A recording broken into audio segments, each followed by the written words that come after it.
Happy Monday. This is a start of 2 hours, 2+ hours, nonstop MLB Dfs conversation, taking y'all straight up the lock. Very first pitch going down tonight, 7:05 on the East Coast. Monday, we typically get maybe 7, 8, 9. Not necessarily today. It's a big boy slate. We're going to call it a big boy slate on a Monday, a 12-gamer. You got the Atlanta Braves and Coors. Never seen before, to my knowledge, 7K a player, a hitter, a 7K hitter in Coors Field. Rightfully so. Ronald Acuna 7K on DK. He's over 5K on Fanduel. The Braves have a team total above 7. It's the very first game in Coors, though. I'm told that's a thing. I don't know if that's a thing. I hear people make that stuff up all the time. And is that a thing? Is that not a thing? We'll talk about that amongst everything else regarding this slate. Joining me today, the greatest spellhin host on Crunch Time that has ever seen. Way better than Grant. It's Tasteful Tides. It's Tim. Tim, a single entry, a 3-entry max specialist, cash game specialist. Tim, happy Monday. How are things? I'm doing well, Dean. Yeah, it's this is definitely going to be a interesting slate to break down with you guys. This is a very, very fun slate. It's going to be tough, I think, in all formats, cash and GPPs. This is you got to summon the old. We live in the world of a salary cap, right? Because have you heard, Tim? I'm sure you've done your research, but the Braves, pretty good offense, and the Rockies, pretty bad pitching staff, bullpen. All around the organization, there's an entire stench. The hitting environment's positive as well, but the salaries are really, really heightened. We do get Ozzie Albies back as well for Atlanta. Just a loaded lineup, and that's one of the bigger decision points regarding the slate. How many have you made your cash game lineup? You have a shell working. You're still kind of tinkering. You're still kind of figuring it out. I usually make a shell before the show, Dean, but I was having so much trouble, I just gave up. So yeah. I'm gonna have to just do it. When crunch time starts. So it's pretty hard because there's a lot of different ways you can go. So it's a really good slate. In years past, or even earlier this season, you'd be like, okay, I'm going to get 5 Braves and I'll just kind of figure it out. And I don't know if you can do that. I'm assuming that's the reason why you gave up. It's like you kind of can. Do it. Well, you can, but you're making big concessions, and I guess that's part of the conversation that we'll have. Yeah, I'm curious. We'll have that conversation as well. Also got to bring in Bobby Gomes, former $1 million winner. Bobby Gomes. Bobby, your thoughts as far as the slate? We have some good pitching. We have some cheap, really, really cheap hitter there for Colorado to make stuff happen. We just talked about that pre-show. Our apologies for being a few minutes late. We were having our own little show pre-show. It's like, wait, maybe we should just do this on the air. Maybe we should have the people watch us out there. What's up, Bobby? How are things? What do we think? What's up, guys? What's up, Dean? Yeah, basically for me, like Tim said, very fun slate. Obviously, the Braves with the 7 implied team total is an interesting decision point. First night in Coors, people have been fading that. I don't know if you want to fade that tonight. And then obviously you have some pay down options at pitcher that we'll go over, and there's some spends that we like as well. So interested to hear what you guys think in terms of the overall roster construction. Yeah, it's going to be an interesting conversation for sure. Weather-wise, we should be pretty clean. Let me give it a refresh before I say that. But yeah, yellow in Coors. I think last night it looked kind of sort of dicey, but obviously that was so far out. We're straight yellow in Colorado. We're green, yellow in Baltimore. Everywhere else seems to be good to go. If anything changes, obviously Roth will be on top of it. I will go ahead and drop this in chat. You guys can read this at your own leisure. Hey, what's up, chat? Kindly hit that like button, subscribe, turn on those notifications, do all the things, hit all the buttons, help us keep the proverbial lights on here. I was looking at the expert rankings as far as our consensus, stacks, and it's not just the Braves, Tim. We'll talk about pitching first, obviously, but just kind of overarching theme of the slate is that it's a 12-gamer, but, outside of Atlanta, of course, Atlanta is going to be everybody's top choice. Spoiler alert. Myself and Keith and the Luch and Head Chopper, we all have Atlanta number 1. But, there's 24 teams playing baseball tonight. We all are tasked to rank our top 5 stacks. And how many teams are collectively ranked amongst the 4 of us? 6. So we're all it's really, really condensed. You got San Diego, the gutless Padres taking on, I don't want to insult Adam. What do we say about Adam Wainwright? It's just he's toast. He's done. He's dust. The dusty Adam Wainwright. Yeah, Seattle, really, really hot team, is another one of the top 5 teams in our favorite stacks. Boston as well versus Christian Javier, Baltimore, and one person straight off the board and said the Cubs are in their top 5 as well. But it's really condensed as far as hitting. If you want to get different, it's not really hard, and even probably get into the 5th team or the 4th team, just because the pie is going to get cut up in so many different ways on such a big slate. But if you want to, you're going to find some players at like 1 or 2% that are probably pretty good on this slate. Your thoughts as far as that, Tim, and how do we exploit that? I know you're somebody that makes like 1, maybe 2, possibly 3 lineups, so you're probably not looking for that necessarily. Maybe you're going to the 3rd or 4th best team, but you're not getting too goofy. Definitely not getting too goofy, but I think if I was to add a team, well, maybe I would add maybe 2 potentially different teams to that list. Would be the Rangers and the Twins. That might be a couple teams that I would add on to if I was building more teams. But I'm fine with that list. Obviously, Atlanta's number 1. It's not close. San Diego's number 2. I think those are 1A, 1B. I'm interested to see kind of like what the ownership difference is going to be between Atlanta and San Diego. Like if San Diego is going to be way, way lower owned than Atlanta, then I'm all for picking on Adam Wainwright. Like Adam Wainwright is so dust now.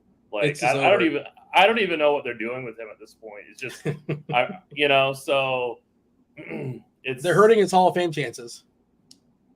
I don't know what they're doing with him. So it's just I really like San Diego tonight, but I think I would add Texas and Minnesota over maybe like the Cubs. Your thoughts, Bobby? I know we're going to talk pitching first, but I just thought that was an interesting point, just kind of how condensed the hitters are tonight. Again, like Atlanta, San Diego, Seattle, Boston, Baltimore, a little bit of love for the Cubbies, but again, amongst 24 teams, the 4 of us, we have to rank 5 teams. We all basically rank the same 5 teams. This is probably something when you consider baseball variance, Bobby, and I assume we rolling out 150. What are we doing? We having some fun tonight? You're probably salivating at the thought. Just get a little bit different and nobody's going to play and just lean on baseball variance, and 100K later, another screenshot for you. Yeah, for me, the Atlanta's just so far ahead of everyone else. I think I would have Baltimore a little bit higher versus Kopech. I know you guys are on the Padres, but we just talked. The Padres have been gutless. Like I see the Padres popping, but like every time I see the Padres popping, it scares me a little bit, right? I'm looking at like one of the best hitters for the Padres is Xander Bogaerts. I've been wanting to play Xander Bogaerts literally all season, but he's someone in plate IQ that I see is sticking out. So I don't know. Obviously, Soto's a good play. Tatis. I see you guys, Baltimore. They have him as ranked the fourth best stack. Dean, you have him 5th. I would have them a little higher than that. I like Boston. I like Houston. I like Seattle. For me, the Padres. I would just, if I'm choosing between the Padres and Atlanta on the slate, I feel like 9 times out of 10, I'm just going to Atlanta. But I feel like the Padres are the pivot for a lot of people. We don't talk standings a lot, Bobby, and this isn't like a gotcha. But like the Padres coming into the season, a lot of people thought they're one of the favorites. Obviously, the top division don't have to win the division, but can get a wild card. Do you know the Padres' records off the top of your head? There's 131 games played. So, how many wins do you think they have on 131 games? I don't, but for that payroll, I would imagine it's pretty low from what they expected. Yeah, Machado was like, banging his bat over the weekend out of frustration. Tim, would you want to guess? It is strange. We kind of sort of know ballpark, but the Giants are 6 games up on them, Tim. The Padres are 61-70. Mathematically, they still have a chance to the playoffs. That's even worse than I thought. I was going to say like 3 games below 500.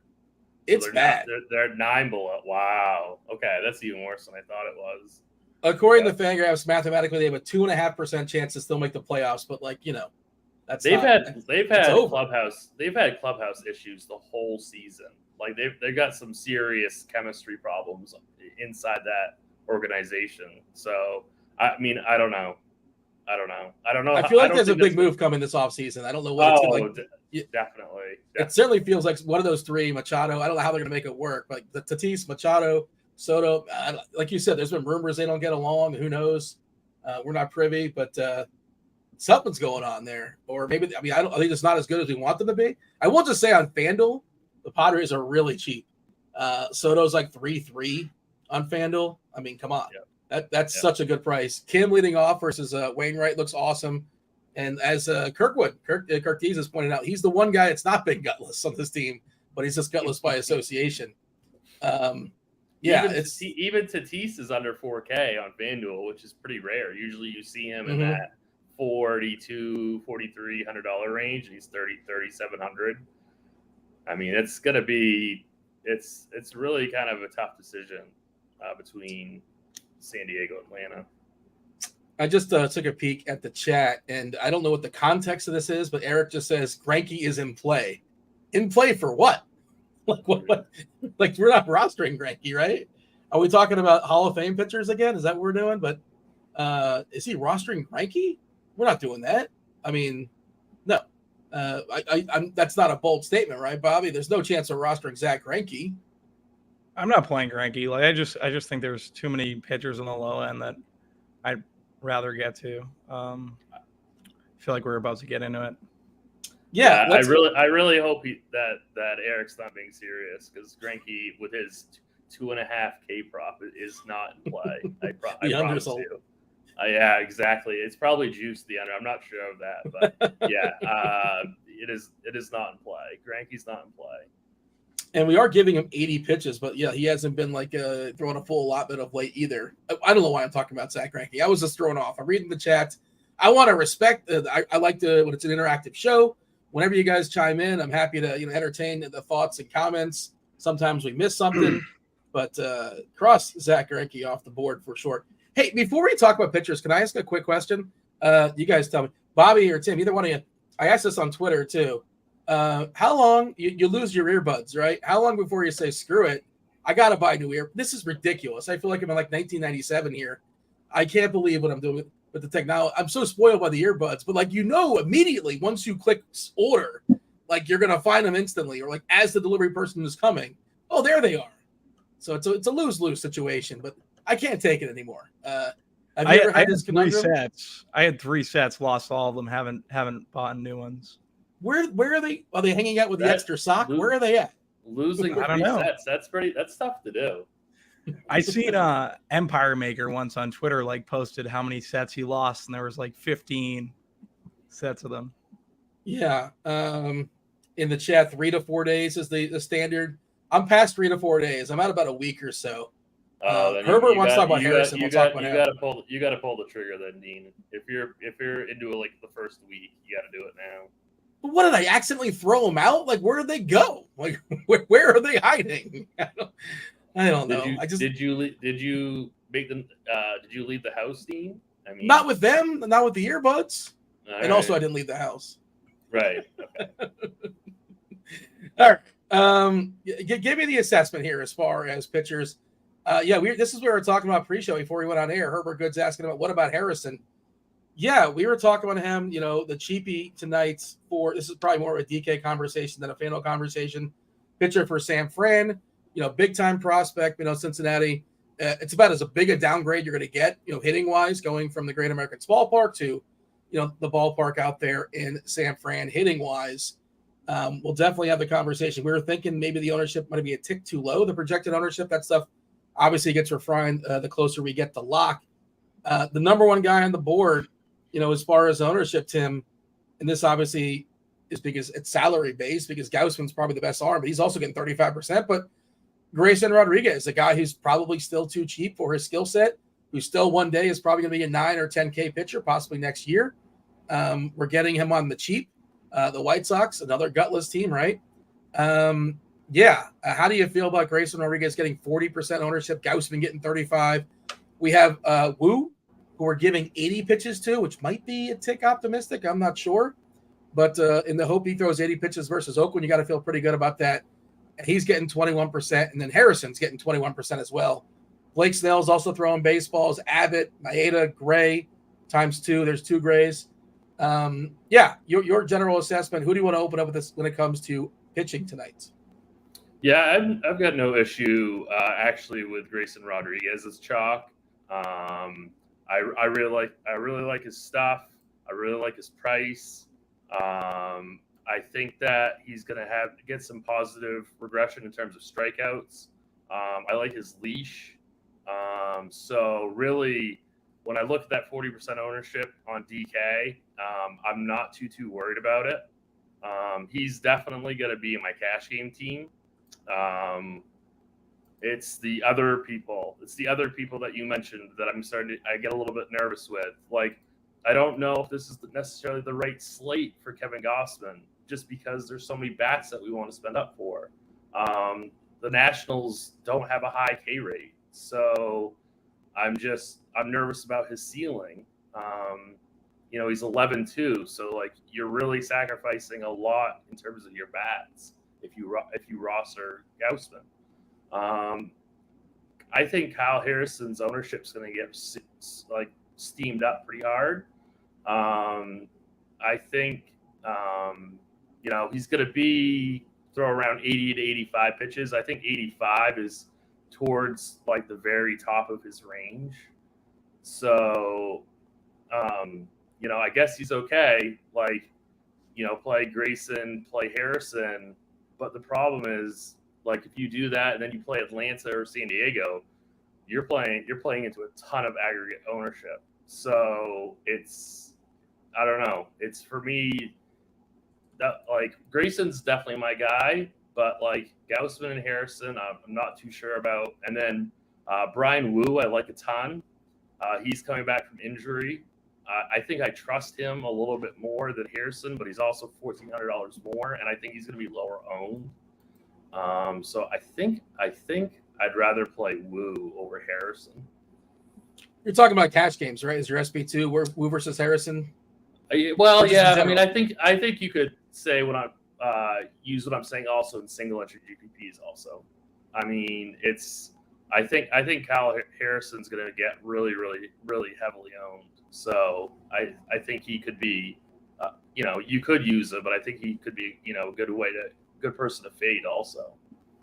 I'm just trying to think for like cash games at this point. If you settled on that, like if you really, really need that $1,400, Wu is 7.9, Harrison 6.5. As far as safety and floor, I know that kind of stuff is sort of like overblown, and sometimes it's just, on the wrong night, it's nonsense. But who do you feel better about safety wise, and like the push pull of needing that salary as well, or is that one of the things you're still debating? That's why you kind of scrapped your shell lineup for cash. Yeah, so that is. I mean, I know that I'm locking in Grayson. I don't think I'm gonna pitch Gausman, so it's either Wu or Harrison for cash, and I'm really not sure. I think I might play Wu. That's where I'm leaning right now. You feel good about the 80 projected pitches? That sound about right to you? Yes. All right. And I think that Harrison's 85 pitch projection is a little high. So same. So I feel, this is just my opinion though. I mean, I could be wrong. So I like Wu's projected pitch count more than I like Harrison's. All right, let's bring in Bobby. Bobby, you're going to come at it more of a large field tournament perspective. Do you know what your pool is as of right now? How many pitchers you may or may not have in, or just you're still kind of figuring it out? Is it fluid? What's the the outlook for you when it comes to the overall? I have eight pitchers currently. I'm on the other side of that argument. Like I like Harrison pitching in San Fran. First since he's striking out, 26% K rate on the road. He's a lefty. I think it's a good spot for him. Grayson would probably be my number one in cash games going up against the White Sox. Like, the White Sox are gutless. He's getting a ton. How many righties is he getting? He's getting a good bit, I would imagine. I know they threw some lefties in there, but I don't know. I really don't think it matters versus the White Sox. Grayson was hitting every optimal. He just seems like a good play at 7.5K. I can tell you, by the way, I pulled up the plate IQ. You got Benintendi in there. Obviously, no power there from the left-hand side. Yep. Moncada, the switch hitter. Gavin Cheats is making an appearance, as well as Oscar Colas, who, again, no power. And he strikes out a lot, and he doesn't walk. So you do like seeing him in there. Corey Lee is catching once again. In regards to the splits, the Ks are similar. right? For Grayson, 24.1% versus lefties, 24.5 versus righties. But the ISO, the power, he's been much more vulnerable to lefties than righties. That also probably has something to do with his ballpark, his home ballpark in Baltimore, where Baltimore, it's built much better for lefty hitters than for righty hitters these days. I didn't mean to cut you off, but go ahead. I was just going to add some context. No, it was good input. He did get shelled a little bit in his last start, but for me, I think he's the right play. On the up, like if we're going up in terms of salary, that's going to be a differentiated construction. Obviously, people want to pay for Braves bats. I'm one of them. Gausman and Snell. I think Gausman grades out better in terms of like plate IQ stuff. But like Tim said, I'm afraid of Washington. Like they don't strike out enough for me. So I prefer Snell, I think, with the EP. I usually you don't want to play a chalk Snell, but the way construction's trending like 21%, I feel like getting over on Snell's fine. He's also in St. Louis, right? Like it's a good spot to have an EP, and then basically his numbers over the last 30 days look really good as well. So I don't mind a chalk Snell in this spot. Survive 5 innings in St. Louis against Wainwright, and theoretically, I know your offense is gutless, but you should have a W on layaway, right? Like you should have a W on layaway. That's the thing. And Kevin Gausman may not have the W on layaway, right? Toronto, another gutless team. No Matt Chapman. They just put him on the DL, so he's 11-2. Not too interested in Gausman, even though he kind of grades out for me in terms of like his stuff. Versus this Washington team better than Snell. I think I'd prefer Snell. Andrew Abbott's the one I don't think people have really talked about all day. Like he had 32 DK points versus this San Francisco team in Cincinnati. Now he's getting them in San Francisco. You made the case prior to the show. Like we're talking about a guy who's a fly ball pitcher going into, there's no better place, right, than San Francisco to be a fly ball pitcher. So I like Andrew Abbott on the low end range. He's someone I'm going to be targeting a good bit. Yeah, he's a strikeout pitcher, 26.8% strikeouts, and his fly balls are just unacceptable when he's pitching in Cincinnati, but maybe you can get away with it in San Fran. Certainly interesting, and I don't think he's going to get a ton of ownership, right? If you're spending that much, you're going to go to Gausman first. You mentioned Snell. He has the EP. Now that means an easy to hit umpire, right? No, is that easy to hit umpire? Yeah. Wait, is it easy to hit? I'm getting it confused now. The old chop. I think we're gonna have to call in Chop for this. I think easy to pitch. Easy to pitch. It's easy to pitch. Yeah. Yes. Yeah. Easy pitch. So we have some of the umpire data in, and as is always on a Monday night when we're getting new crews, subject to change. But what we have right now, extreme hitters umpire for Wade Miley, McGill, Tyon, and John Gray. Oh boy. So we got Wainwright with extreme pitchers umpire. Oh, maybe this is they brought somebody in. They're bringing in a ringer so he can call the corners and then some for Wainwright. And I think in large field stuff, Wainwright's in play at 5K. Oh, there it is. In larger field stuff, I'm not saying. I don't know. I don't want to go there, but I think he's in play. What is his ownership? It's got to be like 2%, right? Yeah, 1.42%. Will you have more or less in the field than that? I'll have more than the field. Josiah Gray is another one too, that he's getting the extreme. He's getting the pitcher's umpire, not extreme. But I don't know. People are going to go to Gausman. This Toronto team, like I said, hasn't been great. They do have some lefty power with Varsho and Belt, who've been hitting well lately, but no one's Gray has the upside, I feel like, in ceiling. See, there's one guy that I really like that if I was even making like 3 teams, I would consider. That's Yohan Oviedo. And he's projected for 4% ownership. Do you worry about the lefty power in the Kansas City lineup? No. Definitely not in Kansas City. That's a part that suppresses power. I mean, granted, it's not. I mean, he's only projected in our lineup HQ projections. He's only projected 2 points worse than Harrison at 17% less ownership. So I really like him.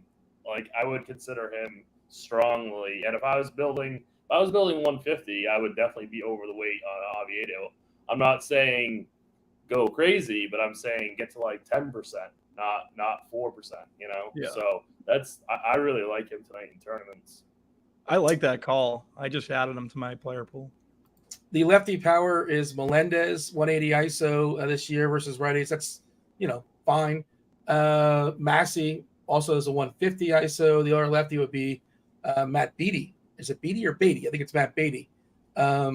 Is in the 7-hole. Not a lot of power this year for him in a small sample. And Isbell is batting 9th, 157 ISO. Collectively striking out at 22.4%. Oviedo is just, he just kind of looks to survive when he's out there and put up his 18 to 22 DK points.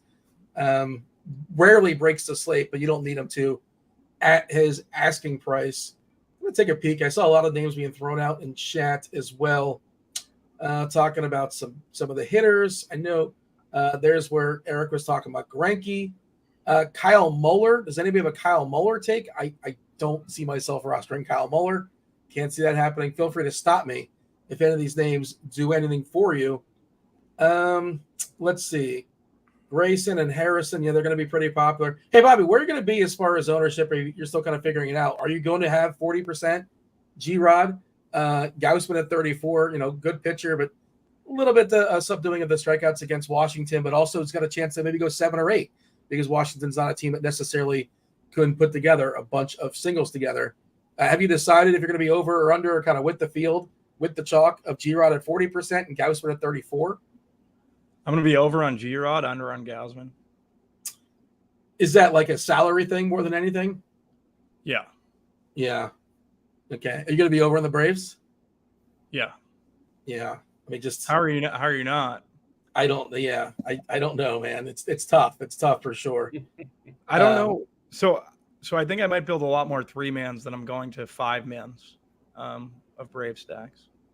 And that's also kind of a salary thing too, right? I guess. Yeah, it's a salary. Yeah, maybe that people are just let into that construction though, if that's the case. I don't know. I feel like I'm gonna have a Brave on every team. I like that. We're not at hitters right now. I'm curious, like Kevin Pillar, is that a trap? Batting 8th. Cardi loves betting the under on hits for Pillar when they're facing a lefty. You assume he's going to get the hook at some point. There's a very real chance if things kind of play out the way they can play out, where he might be out of the game after 2 at-bats. If the score's 6-5 in the 6th and he's up with a couple guys on and the righty's coming in, all of a sudden, like Eddie Rosario comes in or something like that. Like these things can happen. The Braves can be up 12-2 and he just plays the entire game. And also, one more argument I was thinking about for Pillar to stick around. A little bit, I'm kind of deep braiding this one a little bit, but Colorado is notorious for having the biggest outfield, right? Massive outfield. And I think Pillar is still a good defensive outfielder, and maybe they think that has some value to it.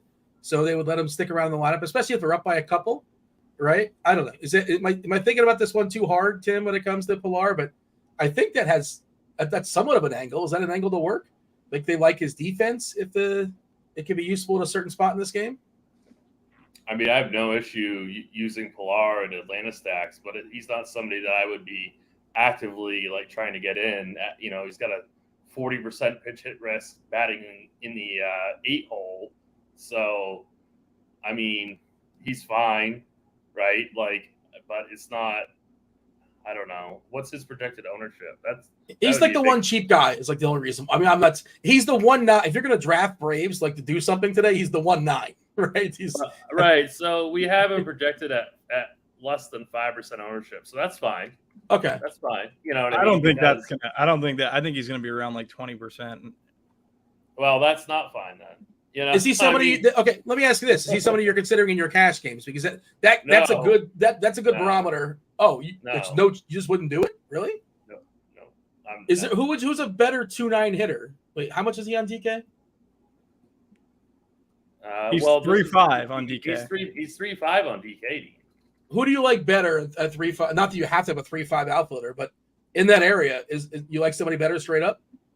I'm sure I could. I mean, Benintendi?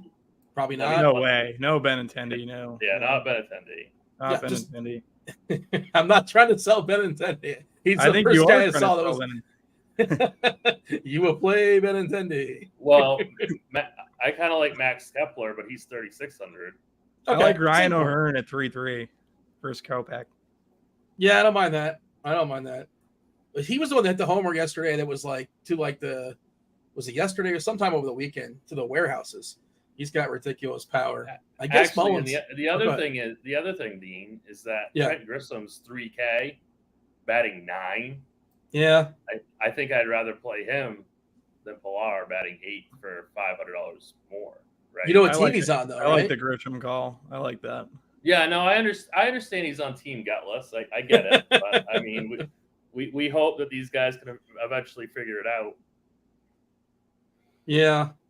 All right. How about a little wraparound, little reach around for San Diego? Don't mind that at all. Harris is back in the 9 hole, by the way, with Albies back. It's Acuna, Albies, Riley, Olsen, Ozuna, Murphy, Arcia, Pilar, and then Michael Harris. Izzy's throwing out Wallner. I think Wallner's your guy, Bobby. I feel like he's done something for you. Is that the case? I feel like you've touted him before. I like Wallner. Yeah, I can play some Wallner. Lefty, got a ton of power. 3-3. I don't mind him. Joe O'Hearn and Wallner. Yeah, they're touting guys that are better than Pilar. And yeah. Josh Palacios for Pittsburgh, 24. I like that call. I mean, that would be like my guy if I'm looking for somebody who's like real cheap and I wanted to pitch like, Gausman or something, and I needed somebody that was really cheap. He's projected to bat cleanup. I don't think that lineup's out yet.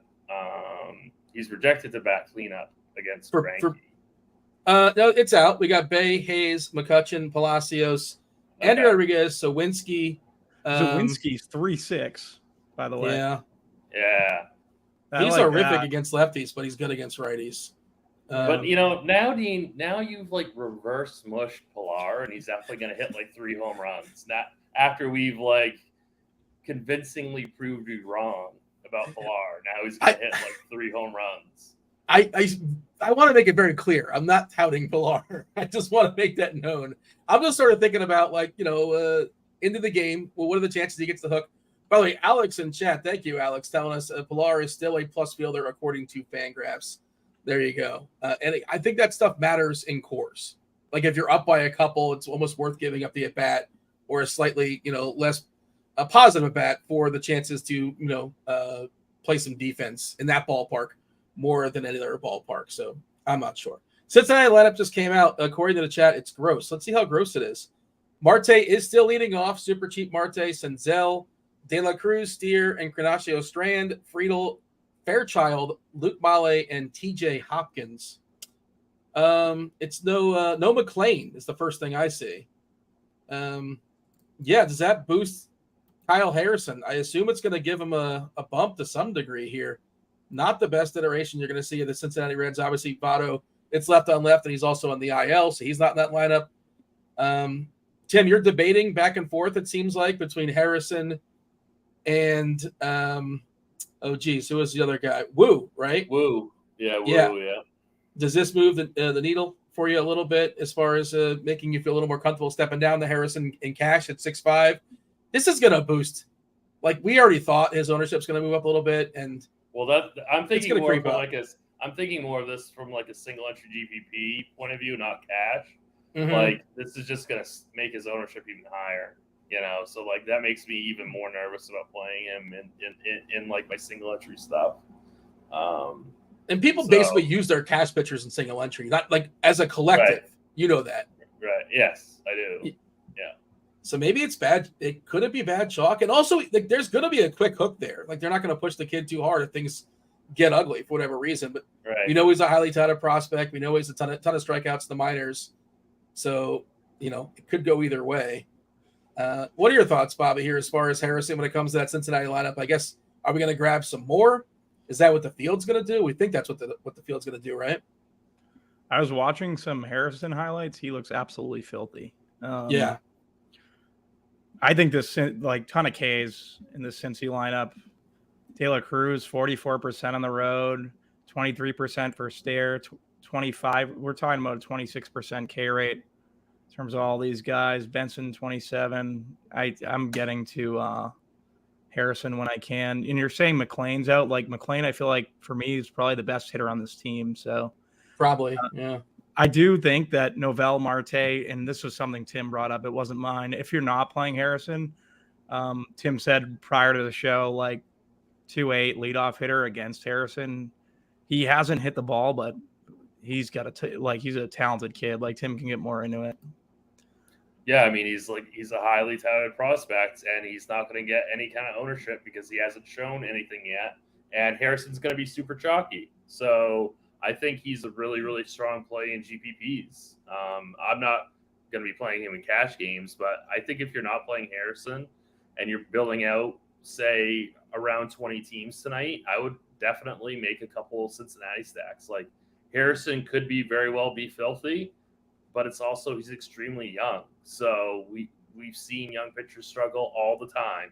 So I really like the Reds as a contrarian, leverage stack. Just a little bit, nothing crazy. Harrison, 65 innings in AAA this year. The one real hiccup you can point to, and this isn't shocking considering he's really young, in 65 innings, 48 walks. That's a lot of walks. That's a lot of walks. 105 strikeouts. We're looking at 35.6% strikeouts, but 16.3% walks.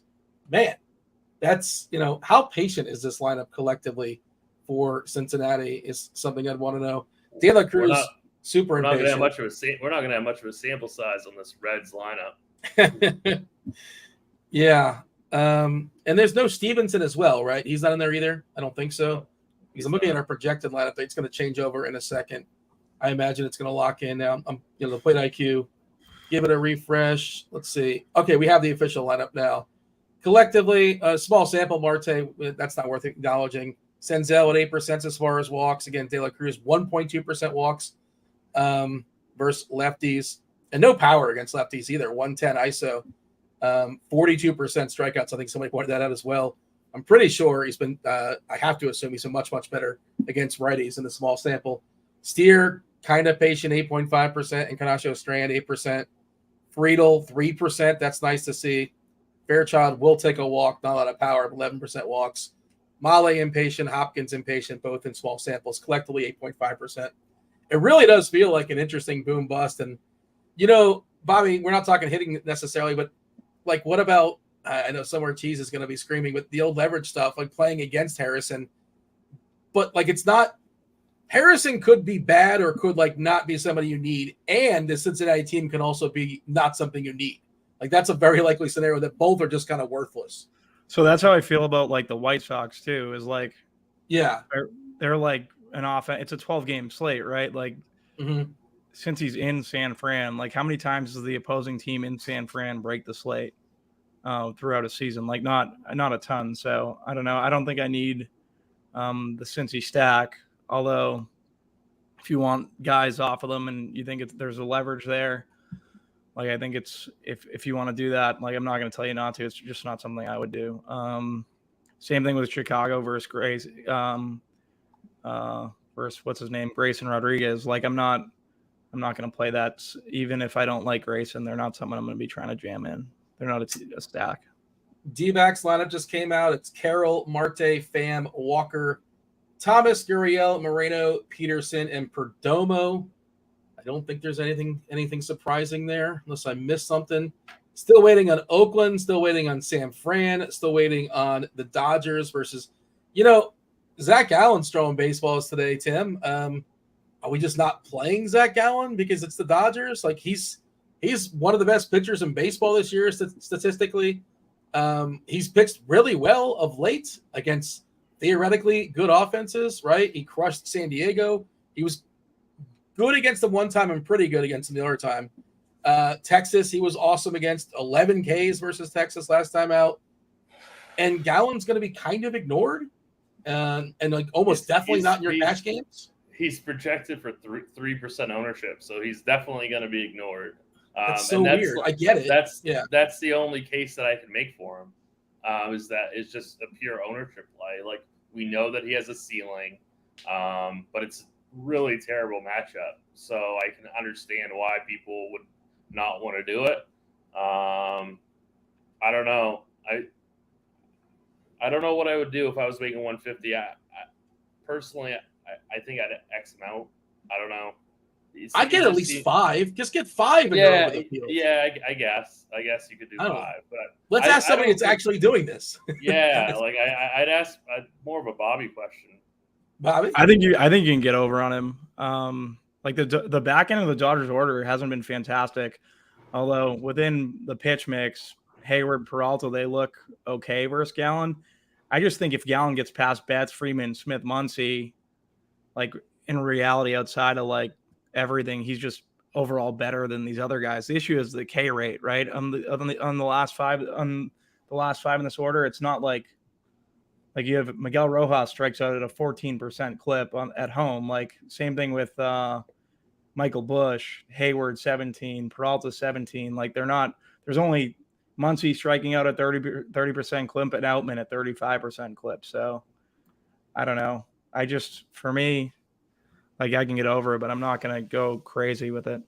Why have we never picked up on this before, Bobby? You're a big home run splits guy, it sounds like, when it comes to statistics. You seem to stress him more than others. And also I wanted to point out, like the argument is that he's going to be low owned as far as Gallen. The other argument is that he's really, really good. The third argument is he's reverse splitsy, and the Dodgers are probably going to roll out a bunch of lefties. Their projected lineup is, I think, 6 lefties: Freeman, Muncy, Peralta, Hayward, Outman, and Busch. And we see his strikeouts jump up to 27.6% against lefties. His ISO still in check at 135. His WOBA still in check at 239. A little bit more access to a few more Ks against lefties for Zach Gallen. You said like 5%. You said you just kind of double the field, a little bit over. It's not hard to get to. I would be over. I'd be like 2x. I might even get 2x. I might get to 10%. Like if I really dig in and I like it, if he's going to be 3%, like I can get to 10. Alex says, since I'm not touting Pilar, he's going to be playing Pilar in single entry. All right. So good luck with that. Go ahead, Bobby. So the two low, so Gallen's going to be low owned and Abbott. And like if you're paying up, what's your thought? Like if you had to choose between those two, who would you prefer? You're asking Abbott versus Gallen? Yep. Ugh. Man. Let me. Do we know what our offense has done? Like, can we kind of go back and babysit it, or not necessarily? I'm trying to think. If I'm in the spot to win a tournament, just as long as I don't blow it, right? As opposed to I need to catch up and pass people by. But I guess they're both going to be pretty low owned, right? I think Gallen's going to get a little less. Where do we have ownership for Abbott? Oh boy, 1%. Oh, I'm on Fanduel. What is it? Are you looking at it on DK? Abbott's like 7%, I think, or he was the last time I checked it. 5%, I think Abbott is on DK. I'm gonna have like 20% of Abbott. Izzy says Abbott greater than Gallen today. They're on the Abbott in the chat. I'd rather go Abbott than Gallen, personally. Doesn't that seem ridiculous? I'm with I know. Tim. I get it though. I don't feel strongly about it, but it's a fun conversation. And I get it, I guess. But for what it's worth, what Bobby said at the top of the show, I prefer Snell over those two other guys. You know, I always really like Snell. I think he always just talk about Snell. I just think he always has such a massive ceiling. You know, so I mean, I prefer Snell over Abbott and Gallen, but I mean, Snell is going to get some ownership. He's going to get over 10%, so he's not like super contrarian. But if you want to go super contrarian, I'd rather go Abbott than Gallen. Oh yeah, I just now realized Matt Carpenter is in the lineup today for San Diego against Adam Wainwright. Oh boy, good job, Boss Bro, pointing that one out. And he's third base. Dave Potts definitely has him in 150 out of 150 today. I don't know if Potts is a travel day for Potts. He was in the Fanduel Live final yesterday, as well as Squirrel. They did not win, unfortunately, but I'm sure they had a great time and everybody had fun. That's all that matters. It's so weird. Like you mentioned the Snell thing, and Bobby, I'm curious your thoughts as far as Snell. Like last year, I would play the Cardinals against any lefty. Essentially, they just destroyed. There's a lot full of lefty masters, and now, speaking of gutless, this whole team has just been an absolute disaster. Like how are they not better against lefties this year? Goldie's been really bad versus lefties this season for whatever reason. Arenado, historically lefty master, he's been coming out of games in the back on occasion. Contreras has had a rough season. O'Neill's really, really cheap on FanDuel. I'll just throw that out there. He's like 2.5 or 2.6. He's cheap on DK too. I think he's like 3.6. 3.7. Yeah. 3.7. Yeah. And like you're supposed to like have Snell's like one of the highest variant pitcher out there, basically, right? Things can completely implode on him. But the Cardinals, man, it's just so disappointing. I don't know what to do with that. Yeah. Your thoughts? I'm with Tim on Snell. Just that park in general, like St. Louis, it suppresses offense traditionally. It also isn't great for like lefty power. I don't know how many lefties they're going to throw out and see their lineup. I think they only had they're definitely not playing Gorman versus a lefty, I would imagine. So it's probably just who is it at the top of the order there that they have that I can't even think. It's probably alrighties, but anyways, like for me, I think that I just think usually you don't want to play chalk Snell. He's not like egregiously chalky, so I can live with getting over the field on him. And like Tim said, the ceiling is outrageous. So I like Snell a good bit. Tommy Edman leading off, O'Neill in the 2-hole, Goldie, Arenado, Contreras, left on left, Gorman, Kisner, Walker, and Wynn and all of their prospects. By the way, egregious job Gorman on me. Bad job on me not asking for the likes, not asking for – we got to get the likes up because we got to get the taters out of Tim. Bobby's got some homers for the people as well. We do have TJ Zwarych, one of the greatest DFS players of all time in Saskatoon, Saskatchewan, Canada, coming up for Crunch Time as well. Crunch Time's coming on in 25 minutes or so. Somehow Stevie is on Crunch Time, which I had to do a double take. Apparently Stevie's on Crunch Time. Like, okay. He never seems to be on there, but I guess he was serious about wanting to get away from me. I don't know. And Keith, you got Keith as well. But I got to tout myself too. Last week we had a clean sweep. Dean's Dongs went 5 for 5 every single day. We hit at least one. Several days. You used Kyle Schwarber as one of your. That's why you did. I mean, that doesn't count, Dean. When you take a plus 200. Hold on, you took like Luis Robert, didn't you? Like he snuck it in too, and then he tried to pick like 5 others because he knew it was like. I picked 3. I took myself a 3. I don't took a plus 200. I go to 3 entry max. I don't go to. I'm not multi-entering like Bobby. Or no, you were multi-entering that night. You had 5 home run picks. 5. No, I picked 3. Yes, you did. No, that is not true. I'm not gonna listen to this, Dean. I can't stand for it. I can't stand the slander. How about listening to that? It's not slander at all. You had 5 home run picks that night. Name them. Name the 5. I can't name them off the top of my head, but I definitely know you picked Schwarber, and then you felt guilty about it and picked 4 others. No. I felt guilty about it. I didn't tout myself on Twitter. I'm like, I can't retweet this because like he was supposed to homer. Although like nobody's supposed to homer, right? Yeah, even the chat saying you cheated, Dean. No, because you're manipulating the chat. That's what's happening. I capped myself at 3. I picked 1 and I picked 2 more in the chat, and I capped myself at 3. And we got to pick 3 more before we step aside and get out of here. And I usually, they kind of come to me organically. It's something that's going to pop up during the show, and then I'll throw them in the chat during crunch time. But we will give a dong as well. Organically, he's going to pick a Kuna. I will not pick a Kuna. And you guys are not allowed to pick it either. You know what's funny though, Bobby, is that he's like plus 350, which I think is actually pretty decent. Yeah. I'm not gonna like use that as my tater like Dean would, but I actually think that's pretty decent. How dare you? I mean, Dean, you took a plus 200, and then you victory lapped it. Like I didn't victory lap it. I said I did. I'm acknowledging it now. That's not a victory lap. I'm just for the record, the court reporter. I'm reading back what this is officially what happened. But I'm not saying like, oh, look at me. I'm just saying as a collective for the entire I think you're kind of saying, oh, look at me, to be perfectly honest. That's what I'm known for. I'm very much about you're a big look at me guy. Yes, for sure. I got to stop doing that. That's a personality flaw for sure. But the streak is still alive. However you want to say, if you want to put an asterisk by the 5, the fifth day of the week, we did get it with Schwarber. We had multiple days of multiple home runs. We're not going to point that out. I guess I have to do it myself with Kyle Raleigh and Shang like Lears.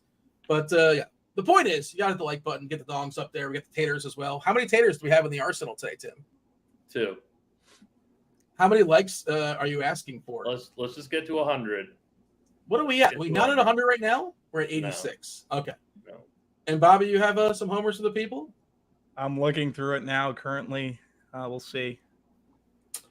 All right. By the way, this iteration may or may not be the iteration you guys see 9:30 in the morning on on Sundays. You guys know the NFL is coming? You're aware of this? National Football League? Bobby, you ready?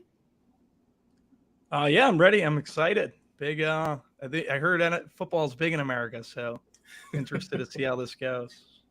Yeah, some would say, maybe this promo would say, the NFL, it's already here. According to the promo, at least, according to the read, the NFL, it's already here. We're more than ready than ever with our team of experts and suite of tools. Let RotoGrinders handle the legwork so you can work less, win more this NFL season, get access to everything we have to offer at a special discount available only to those without an RG subscription. You can get a full season subscription for $50 off at a limited time only price of $375. This sale will end opening night of the season. Get it while you can. Opening night of the season, I want to say, is in 10 days. Not this upcoming Thursday, but next Thursday. And yeah, if you like what we do as far as a baseball perspective, we take you guys straight up to lock Sunday mornings, starting, I believe, this is not official, but got to set the alarm, Tim, 9:30. We're going to get, you think Tim is not fun at 5 o'clock in the afternoon. We're going to get cranky, Tim. Actually, Tim, you probably wake up at 8 o'clock, don't you? I get up at like 5 a.m., Dean. Why? I do too. What's happening at 5 a.m.? I get up at like 5:30. Is there? I mean, Bobby, I'm dead serious. Yep. I'm in bed by 9, so 5, and then I got the kid waking up. Yeah, I can't stay up past. I can't stay up past like 10:30. I have to stay up for like the last games to lock in every sport, and that's it. So Bobby, hold on, Bobby. You said you're in bed by 9. Is that what I heard? Yeah, a lot of the time. Yeah. Is this because of having a child? This has always been that. The case? Yeah, I think that might have something to do with it. But like, even I don't know. I'm like Tim too. I don't like fun. Like I'm not a fun Did you guy. used to like fun and you kind of hung it up? It's fun over. This is my fun, Dean. This is my fun. Hopping on shows with you. Yeah, I'm enjoying it. And hopefully the people, if you're enjoying this, hit the like button out there. And Tim, someone said if you think Dean lies in the chat, hit the like button. If you hit I would hit it like 15 times. And Mr. Donk says, back off, Dean. TJ picks sluggers all the time. Boom! There you go. Mr. Donk, my secret burner there. I did it one time, and we had to keep the streak alive. And, I even sort of was embarrassed when I said Kyle Schwarber, but I had to I know you were. That's why you went for the 5 other picks afterwards. You had all these other ones. Yeah, you hit one, Dean, and your card still lost. Oh. No. All right. I got one tater that I like. Yeah. George Springer plus 550 on DK. Okay. How do you feel about Toronto as a whole? Maybe not as a stack, but I wouldn't mind getting to some one-offs of Toronto. Let's give the summary. I'm sorry, I didn't mean to cut you off. I apologize. Everything else, I was going to summarize the pitching for us, Tim, because we got to talk about some stacks, talk about some hitters, see what's on chat's mind, give out some more taters, give out some dongs, have a good time until we yield to crunch time, which will be here in about 15, 20 minutes, give or take. I guess Roth is still on vacation. I assume that's what's going on. I think he's out there, assuming his article was correct. I believe he's out there in San Francisco because I know he was talking about possibly checking out the Giants over the weekend. Give me the summary when it comes to pitchers, Tim, and we'll talk to Bobby with his summary as well before we talk about hitters. Yeah, Grayson Rodriguez is going to be the most popular pitcher on the slate. I think he's, for the most part, good chalk. He's definitely somebody I'm getting to in cash games and in my single entry GPP team. Kevin Gausman is kind of an interesting play because he is definitely the most talented pitcher on the slate. I just don't think he's the best match. He has the best matchup. He's not going to be somebody that I get to just because I think your bats are so important on this slate. So I'm going to be sticking in the kind of the mid-range 7K range with Brian Wu, or Kyle Harrison at 6,500. Those would be your options, I think, for cash games. Bobby, how are you attacking pitching tonight? I'm with Tim, Grayson Rodriguez. I think it's Snell up next for me. I'm going to go Andrew Abbott as a little differentiator. I like him a good bit. Wu and Harrison. Throw out your questions in our chat. Harrison Wu, I'd say. Yeah. By the way, just to hit a refresh as far as ownership here, Bobby. And G-Rod still 41% on DK, Gaussman 36, Wu 21, but Harrison is now at 20%. So it seems like he's creeping his way up. Snell 14, which I think dipped a little bit. I feel like that's a little bit of a dip at 14%. That dipped a little bit. So him going the wrong way makes me like him. Yeah, sure. More. That's the rules on Snell, right? Per Dave Potts. EP too, like EP St. Louis, like in St. Louis, everything's going his way, and the ownership's going his way. If you want to roster him, we didn't mention Maeda. He's getting 12%. He's sort of fine, right? But like he's sort of kind of a no man's land. But I'm not going to say you can't roster him. John Gray at 6%, Abbott at 6%. So I think Abbott's crept up a little bit. You're touting him here, Bobby. You're moving the needle. Bobby Miller at 5%, perfectly fine. Elder at 4%. I don't really see that. I know Colorado is horrific, but he's not cheap, and he's not a strike anyone out. Yeah, I don't see the point. McGill, yeah, go ahead. Can we get Tim's thoughts on Bobby Miller? Tim, I just don't think. I mean, he's a really, really strong real life pitcher. I don't think he's a great DFS pitcher.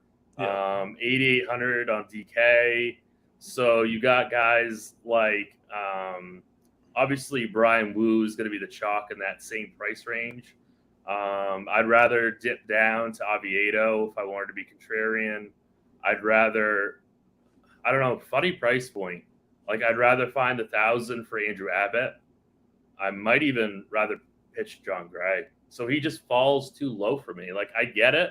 I think it's a real bad slate for him though. I just don't think he has the upside. Okay, yeah, that's what I was wondering. I wanted to see what your thoughts were. Tim, We Major's got a question. Any love for Curry on Fanduel? For a second, I'm like, is it basketball season?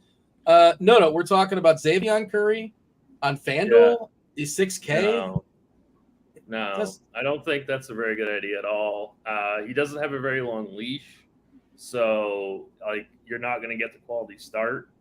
I think that I'm trying to see how low I would go on FanDuel. I guess 75 projected pitches, by the way, is our current projection for him. Yeah, man. I mean, Harrison's only projected for 9% ownership on FanDuel, so play him for 6,900. And you kind of can't miss at pitcher on FanDuel with having just the one. It's really hard to recover on it.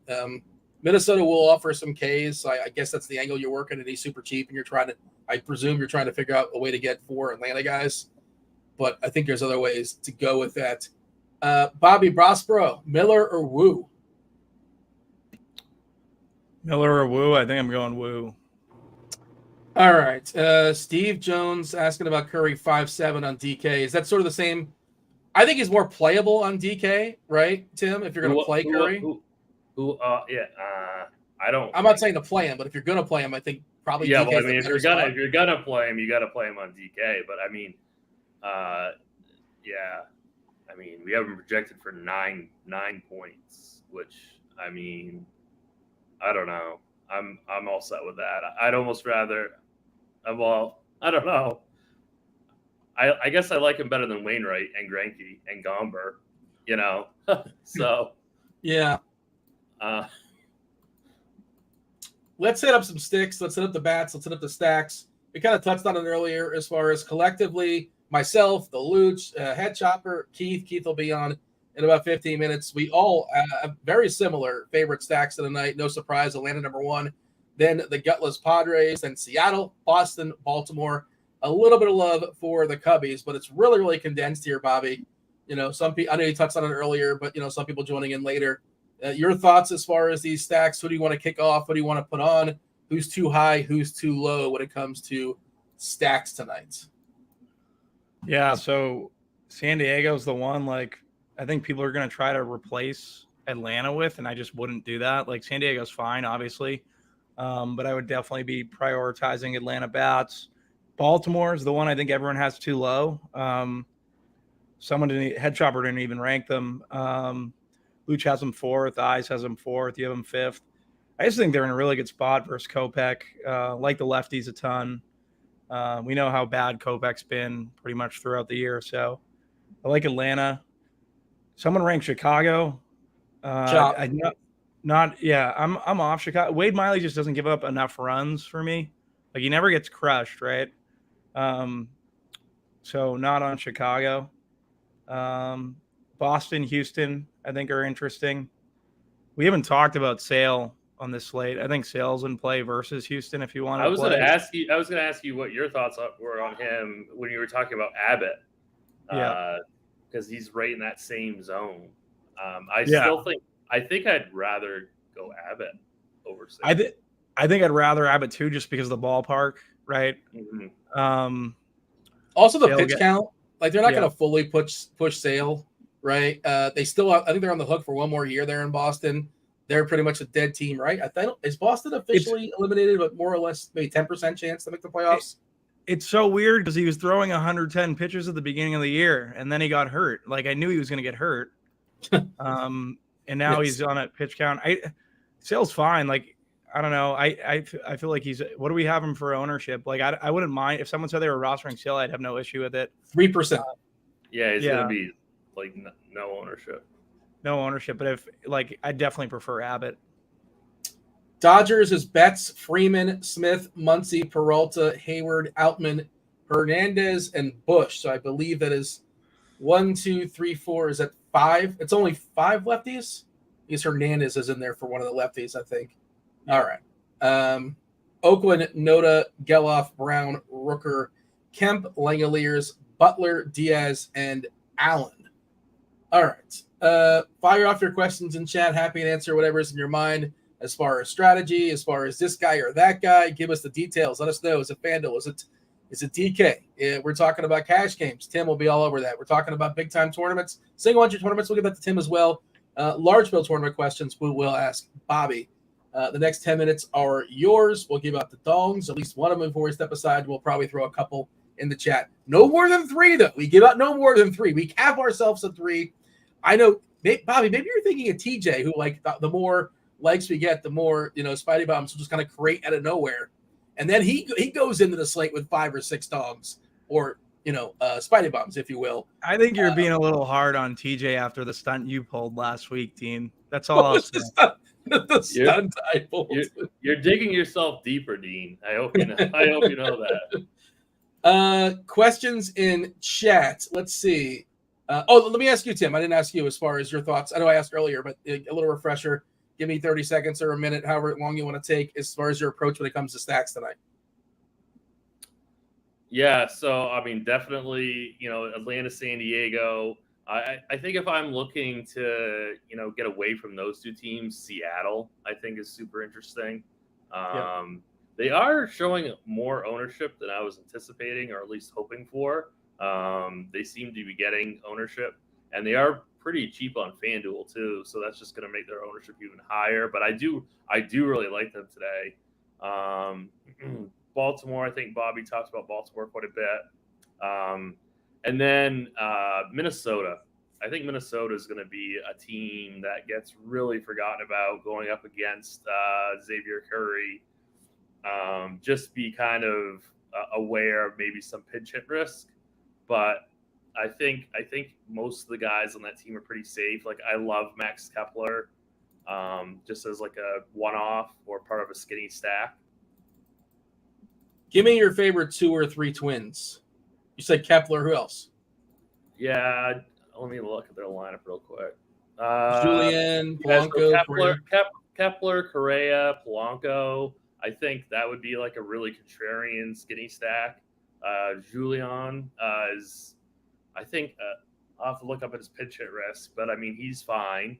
Wallner, I think, is a completely reasonable play too. I think Michael A. Taylor, he's always dirt cheap.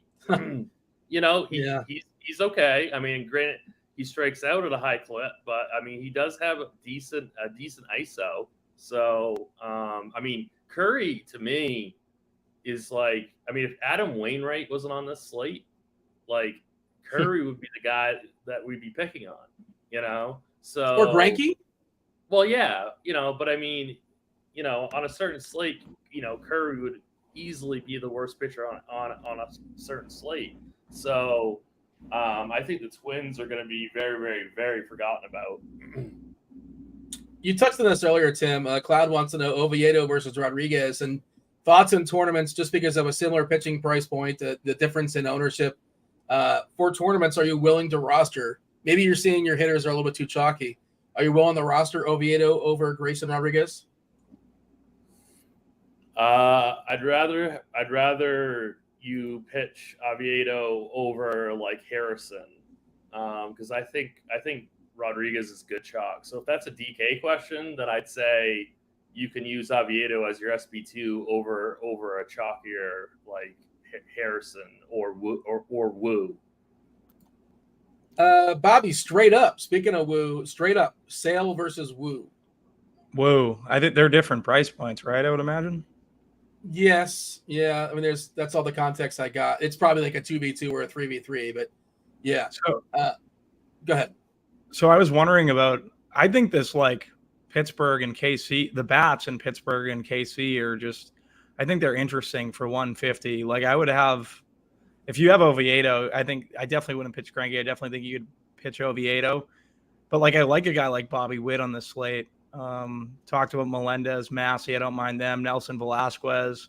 There's some KC guys that I like. And then on the Pittsburgh side, like they're going up against Greinke, right? Like, why are we just totally overlooking these Pittsburgh bats? I know the lineup's terrible, but I could play some of these Pittsburgh guys. Bay's going to grab some ownership. He's cheap. He's cheap and he's leading off. Oh, all the Bay. You get the Bay stacked tonight. Tonight's a good night to stack the Bays, actually. Bay for San Diego as well looks really, really good. You're going to say something, Tim. No, I'm just kind of, I agree with Bobby that Pittsburgh's a really, really good stack tonight. You could go like Gaussman, Harrison, get a couple of Atlanta teams, Atlanta guys, and some Pittsburgh guys. Like you could easily do that because they're so cheap. And guys like Sawinski, Bay, Palacios, they're extremely cheap. So I think they're in a really good spot. Back to some questions in chat. Tim, for you, Duvall or Santander? That's all I got. I assume it's just a one-off piece.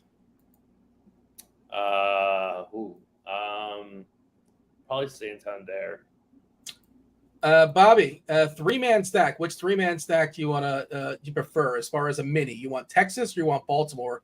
I think it's Baltimore. You've been touting them basically the entire show. Yeah, it's Baltimore. I think Texas is sneaky, but I think I definitely prefer Baltimore. Tim, thoughts on the Brewers? How do we feel about the Brew Crew this evening? Is Rowdy in there? He's really cheap. I think so. Yeah. Is he going to be popular, Rowdy Tellez, as like a flat-out punt? I don't know if he made it. He's in there. He's batting fifth. Probably gets the hook versus a lefty. Tellez is going to be 12% owned on DraftKings, which is pretty high. He's our fifth highest owned guy. So I don't know. I'm not really that high on Milwaukee. Like Chris is asking about Toronto love. I know you mentioned earlier in the show about the lack of Matt Chapman, also the lack of Bichette. But I mean, this lineup is rough for Toronto. Springer is back leading off. Springer, Belt looks solid. Guerrero, we know he's had his issues. He's really got a good price on Fanduel for what it's worth. Schneider has been a super overachiever in a small sample. Merrifield, Varsho, disappointing this season, but theoretically well positioned. Then Jansen and Ernie Clement and Kevin Kiermaier. So that Toronto lineup is not great. Bobby, you're running 150. How much Toronto do you have? Not a ton. I will say I think Josiah Gray is someone that not a lot of people are talking about, and I think you can pitch him in this situation, especially with that lineup they just rolled out. And Toronto's gutless, to throw in Kirky's favorite term there. Yeah, it's not a great lineup for sure. Yeah, it's more of a 150 play, obviously, but yeah. What was the? I had a question about something, and then I just totally blanked on. Keep going, Dean. So there's a question from Derek to individual ownership on Atlanta as far as their bats specifically. I guess we can talk about that. We got crunch time coming in a few minutes. So go ahead, Bobby. You thought of the question? Yeah. So the Atlanta guy that I think, and it kind of lead. This was what I was thinking about. We talked about Tellez. We talked about Ryan O'Hearn. Like first, the bat that you're going to get, I think, a little bit less owned than he probably should be from Atlanta might be Matt Olson in the spot versus the lefty. Because it seems like first base is loaded. Yeah, and it's left on left, and people don't like that. And you're probably going to spend up first on Riley or spend up first on Albies, where second's not the greatest position. And, of course, Acuna, they can't make him expensive enough. Still getting 13%, which is, this is for large field, ownership. 13%, Albies getting 15%, Olsen at 8%, Riley at 8%, Harris at 8%, left on left in the 9-hole. Still should probably get 4 ABs on the road there. Arcia 6, Murphy. Murphy's the other one I would throw out there. Almost 6K for a catcher. Yeah. But Murphy and Olsen are like amazing GPP plays tonight. I'm with Tim. Like if you're gonna be double paying down at pitching and then you pay all the way up at catcher, like I don't think a lot of people are gonna do that. I think we have Ozuna too low for the record. Like he's got all the colors, right? You see like I think Cards and Chop and Eric and Keith, and it's like all of them basically have tagged him. We're looking at 6% for Ozuna. I know his price has gone from like 2.7 to 3.5 to 3.8 to 3.9 to 4.2 to 4.5. Now he's 5.1, but he's justified it along the way. Ever since that terrible start this year, he's been spectacular. I think it's all going to come down to what the field does with Gausman. I mean, if he's really going to be 35% owned, that it's going to be hard to get in like a full Atlanta stack. But if everyone's like, oh, I'm just going to pay down for Harrison and Rodriguez, then that's going to drive Atlanta's ownership up higher. We have TJ and I believe Stevie, as well as Keith coming on momentarily. TJ in the chat saying 175 likes for Spidey Bombs.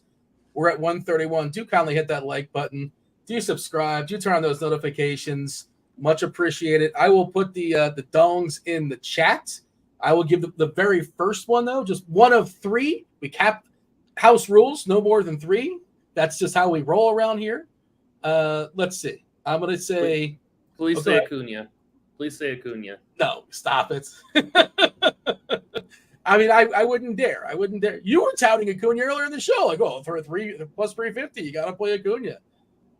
You did a plus 200, Dean. I don't know what the odds are. When the dongs, they don't care for it. When it comes to me, it just comes to me. It has nothing to do with like, what's the odds on Fanduel? It just happens to work out that was. I'm going to say Kim for San Diego is the first dong against Wainwright because it's over. It's over for Wainwright, unfortunately. I'm going to do Jack Suwinski plus 500 as my second tater. I don't see Stevie. That looks like Dre to me. So, did we get was there a call to the bullpen? Did I miss something? I don't know. But, apparently, did producer Steve tell me it's not Stevie? My bad, producer Steve. I didn't hear that. It's all good. I'm used to people calling me the wrong name. Welcome to the show. We have TJ. TJ, what are you talking about in the chat about touting stolen bases now? Is that also a thing Spidey does? Steve, with Dean, you just got to be better at paying attention here. There's a whole conversation involved. You don't even know who's going to be on the show. You gotta get your head out of your behind here, man. Steve was predicting multitasking. I'm hosting a show here. I don't know if you realize that. So am I, and yet I still know who's on the show. When were you hosting a show? Steve was in chats saying that Acuna is going to go 1 for 4 today. So I said, yeah, he'll probably go 1 for 4, also with a walk and have 4 stolen bases in there. Okay. I thought you were touting like you picked somebody to steal some bases, but yeah, for sure. That could definitely happen as well. I'm coming in hostile because Steve told me that you were talking smack during the show. He was. I try to tell him not to. Me too, Brute. Why were you? We just had a whole hour. You said this was fun. This is your fun, hanging out with me, talking baseball. And Bobby, you turned on me just like that. Getting too. You can just tell he's lying. Tim, was I talking? I got a long shot home run, Dean. Give it to the people. Drew Waters. Oh, there you go. That. What's the official odds on that? That's got to be like what 7-1 or 8-1 or something. Have you even looked in the books for Drew Waters? There you go. All right. See, that's what it's like, Tim, to be ambitious. I gave out 2 plus 500 home runs. Yeah. What was Bay's odds? I didn't look.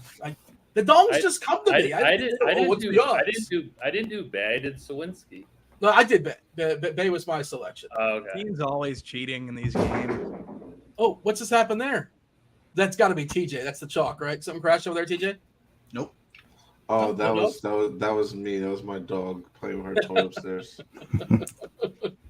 We got anything else, boys, before we step aside and make way for the FanDuel sponsor, Crunch Time? I will put the second and third dong into the YouTube chat momentarily for the next 10 minutes or so. We're going to figure them out off air. But anything else here, Bobby, before we yield to the FanDuel sponsor, Crunch Time? Nope. Good luck, guys. You got anything, Tim? Thanks, Dean. Thanks, Bobby. Good luck, everyone. Good luck. You're welcome. All right. It's, I guess, TJ is hosting this shindig. TJ, is it all yours? Yes? Yeah, it's all mine. Let's get Dean out of here so we can have a good rest of the show.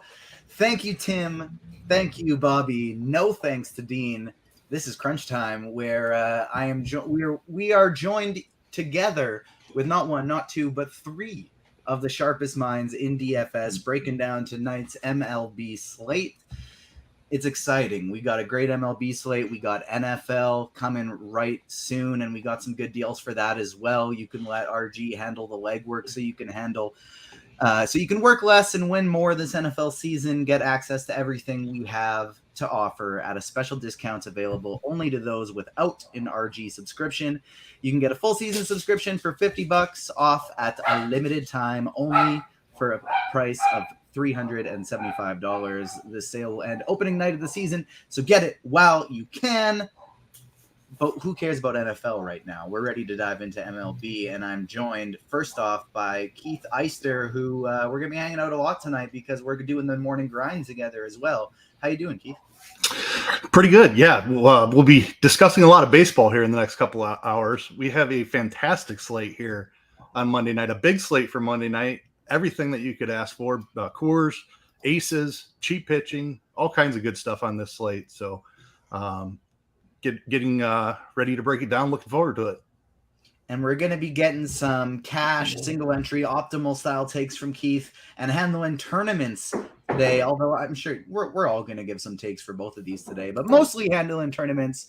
Dre, how you doing, my man? I'm doing pretty good. Just ready to dive in, focus. I think this is a really, really, really good slate today. 20 more likes, and I got a pair of Spidey bombs for you. 200 likes, and I'll dish out another one. So keep hitting that like button. There's over 500 people watching. Should be nice and easy. Keith, give me an overview of this slate. We got Gaussman up top. Let's start with pitching. We got Gaussman up top projected pitcher today, but then we also have Atlanta in Coors, which is going to make it tough to pay up for him, and there are some cheap options. So what are you doing today at pitcher?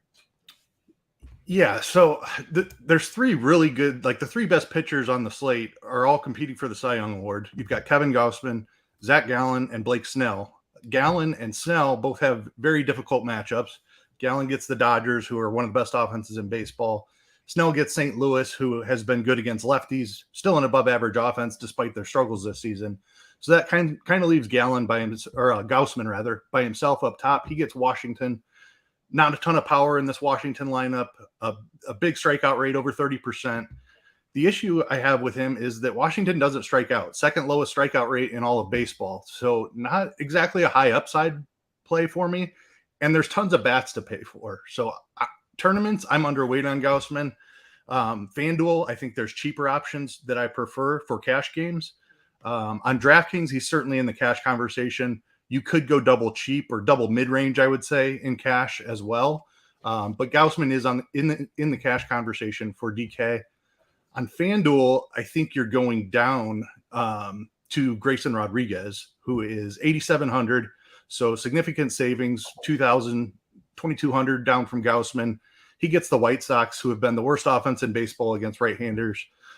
Grayson has been really good since coming back up after struggling earlier in the year, getting sent back down to the minors, and has been outstanding since he came back. And he has faced some really tough opponents in that time, like the Rays, the Yankees, the Jays, the Astros, the Padres. Like, it's just been a gauntlet of tough opponents for Grayson Rodriguez, and he's held his own. He did give up some runs in his last time, but it's 6 straight starts with 3 runs or less. So he's a better pitcher than this price tag. I love this matchup for him against the White Sox here.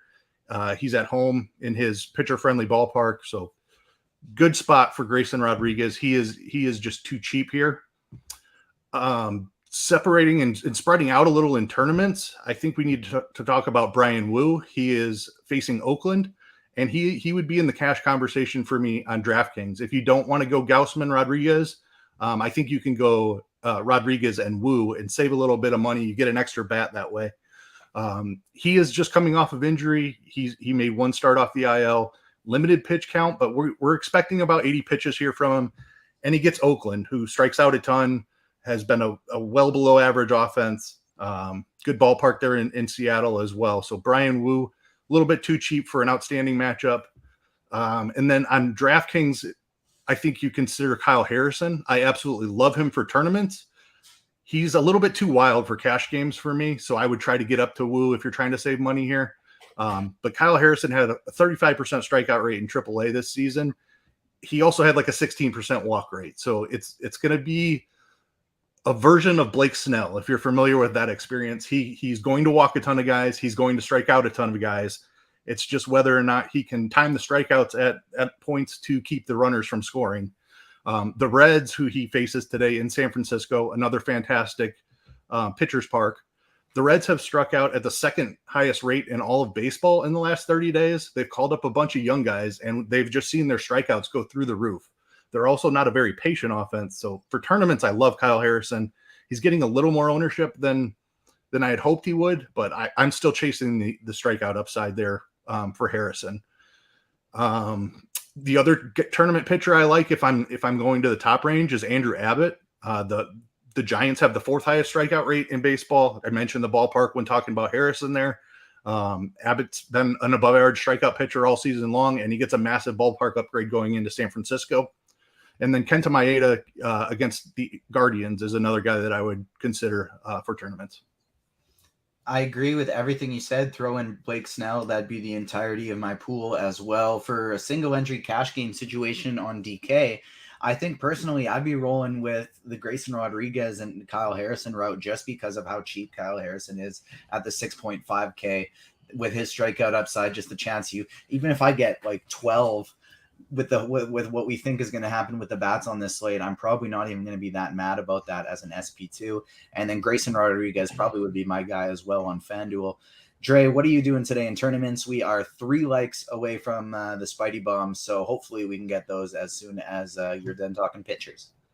Well, it won't be quickly because he pretty much named everything about everybody that I'm playing today. Those are all the players I have on player pool. I'm really high on Grayson Rodriguez today, and I'm high on Kyle Anderson. So to me, as long as if I'm playing those 2 guys, I don't mind it and getting different with my bats. I do like Andrew Abbott a good amount here today. I like Maeda a little bit. I even like a little bit of Greinke.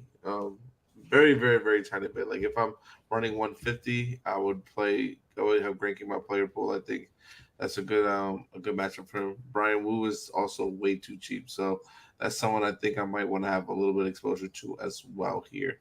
But those are my main guys. To me, I think you got to go with the lower end of pitching, and just hope that someone like Gausman doesn't have a huge strikeout game that's out of this world. But I don't think he will at 11-2.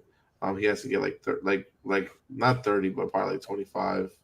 27 just to even be worth it. But if these other guys could get like 15 to 20, then at that point it's not even worth his price point. So sticking with these lower guys I think is fine. Besides Andrew Abbott, I think who might be my highest pitcher exposed, honestly. I think it's the way to go tonight on the slate. I'm not playing DFS tonight. I'm only getting some home run bets in. But if I was playing the usual 150 I do on DraftKings, I think I would hit the lock button on Grayson Rodriguez, put him on every single lineup just because it's the matchup, it's the park.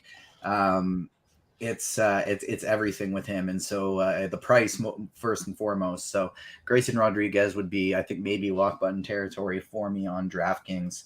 We have reached enough likes for the first two Spidey Bombs, 17 away from Spidey Bomb number 3. So keep smashing it.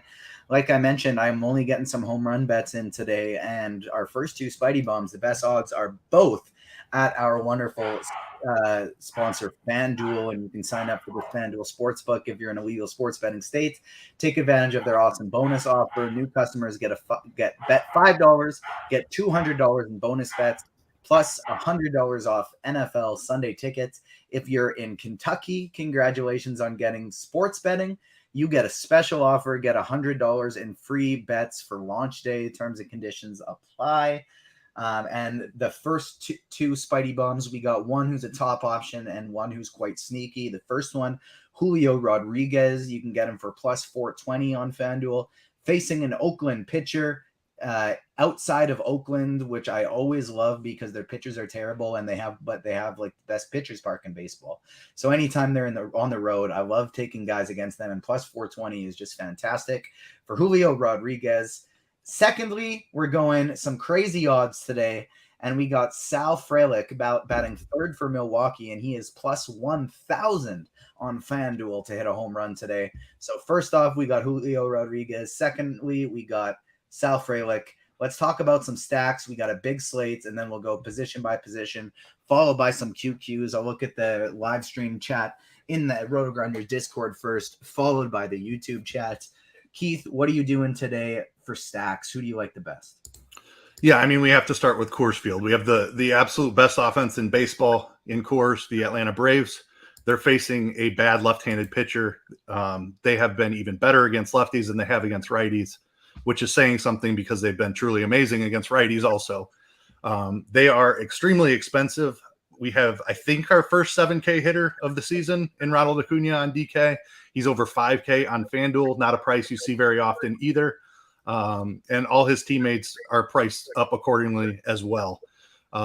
It makes a tough decision point for cash games, which is good because if they were all 4,500, we would just jam in 5 of them on DK and 4 of them on FanDuel and move on. It's not quite that easy to do. I certainly think you want to get as many as you can, but the pricing is very tough. The Braves are very clearly in a tier of their own. Team total over 7. Coors Field, bad lefty. Don't overthink that one. They're in a fantastic spot. The other team in a fantastic spot is the San Diego Padres against Adam Wainwright, who has just been a disaster this season. The Padres do have some cheap options. We did get Matt Carpenter in the lineup. We've got Garrett Cooper in the lineup. So true punt options in addition to some of the elite options up top like Tatis and Machado and even Kim has been outstanding this year. So San Diego would be next on my list. Really like the Mariners, and I will say their pricing on FanDuel is extremely cheap. Just love what we're seeing for Mariners. Padres are really cheap on FanDuel too, for what that's worth. But the Mariners get Kyle Muller, another bad lefty, and the bad, awful Oakland A's bullpen.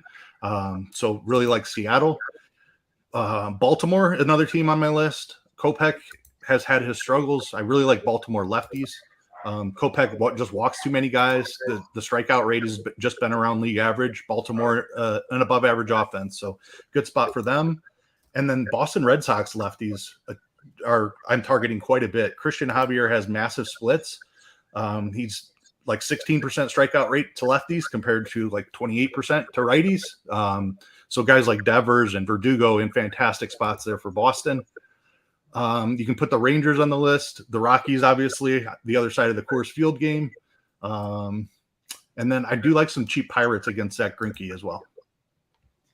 Yeah, you can find Verdugo plus 600 at a home run, and he's been absolutely smashing lately. I like that call. Dre, who do you like for stacks today in tournaments? Are you going to be prioritizing this Coors Field game with the best offense in baseball facing a terrible pitcher? So since I'm only running like 2 lineups tonight, I definitely will be having one lineup with Atlanta for sure. Maybe do Atlanta San Diego stack just to get those out the way and put them together. But I really, really, really am high on Boston today. Boston and Baltimore are like my 2 favorite stacks outside of like Atlanta and San Diego. I think that they are in a prime position to score here tonight. Baltimore needs to bounce. They should have had a good game, I think, yesterday, but I think tonight against Kopech, they get to him and bounce back from that. And Boston, just against Christian Javier in general, he has not been that great in the past month. And the weather is good in Boston, so I think that they have a chance to really, really be a top stack here tonight as well. I do like Houston a little bit as a sneaky stack. I think Pittsburgh is a great secondary stack here as well. And I'd say do not sleep on Minnesota and Milwaukee as well.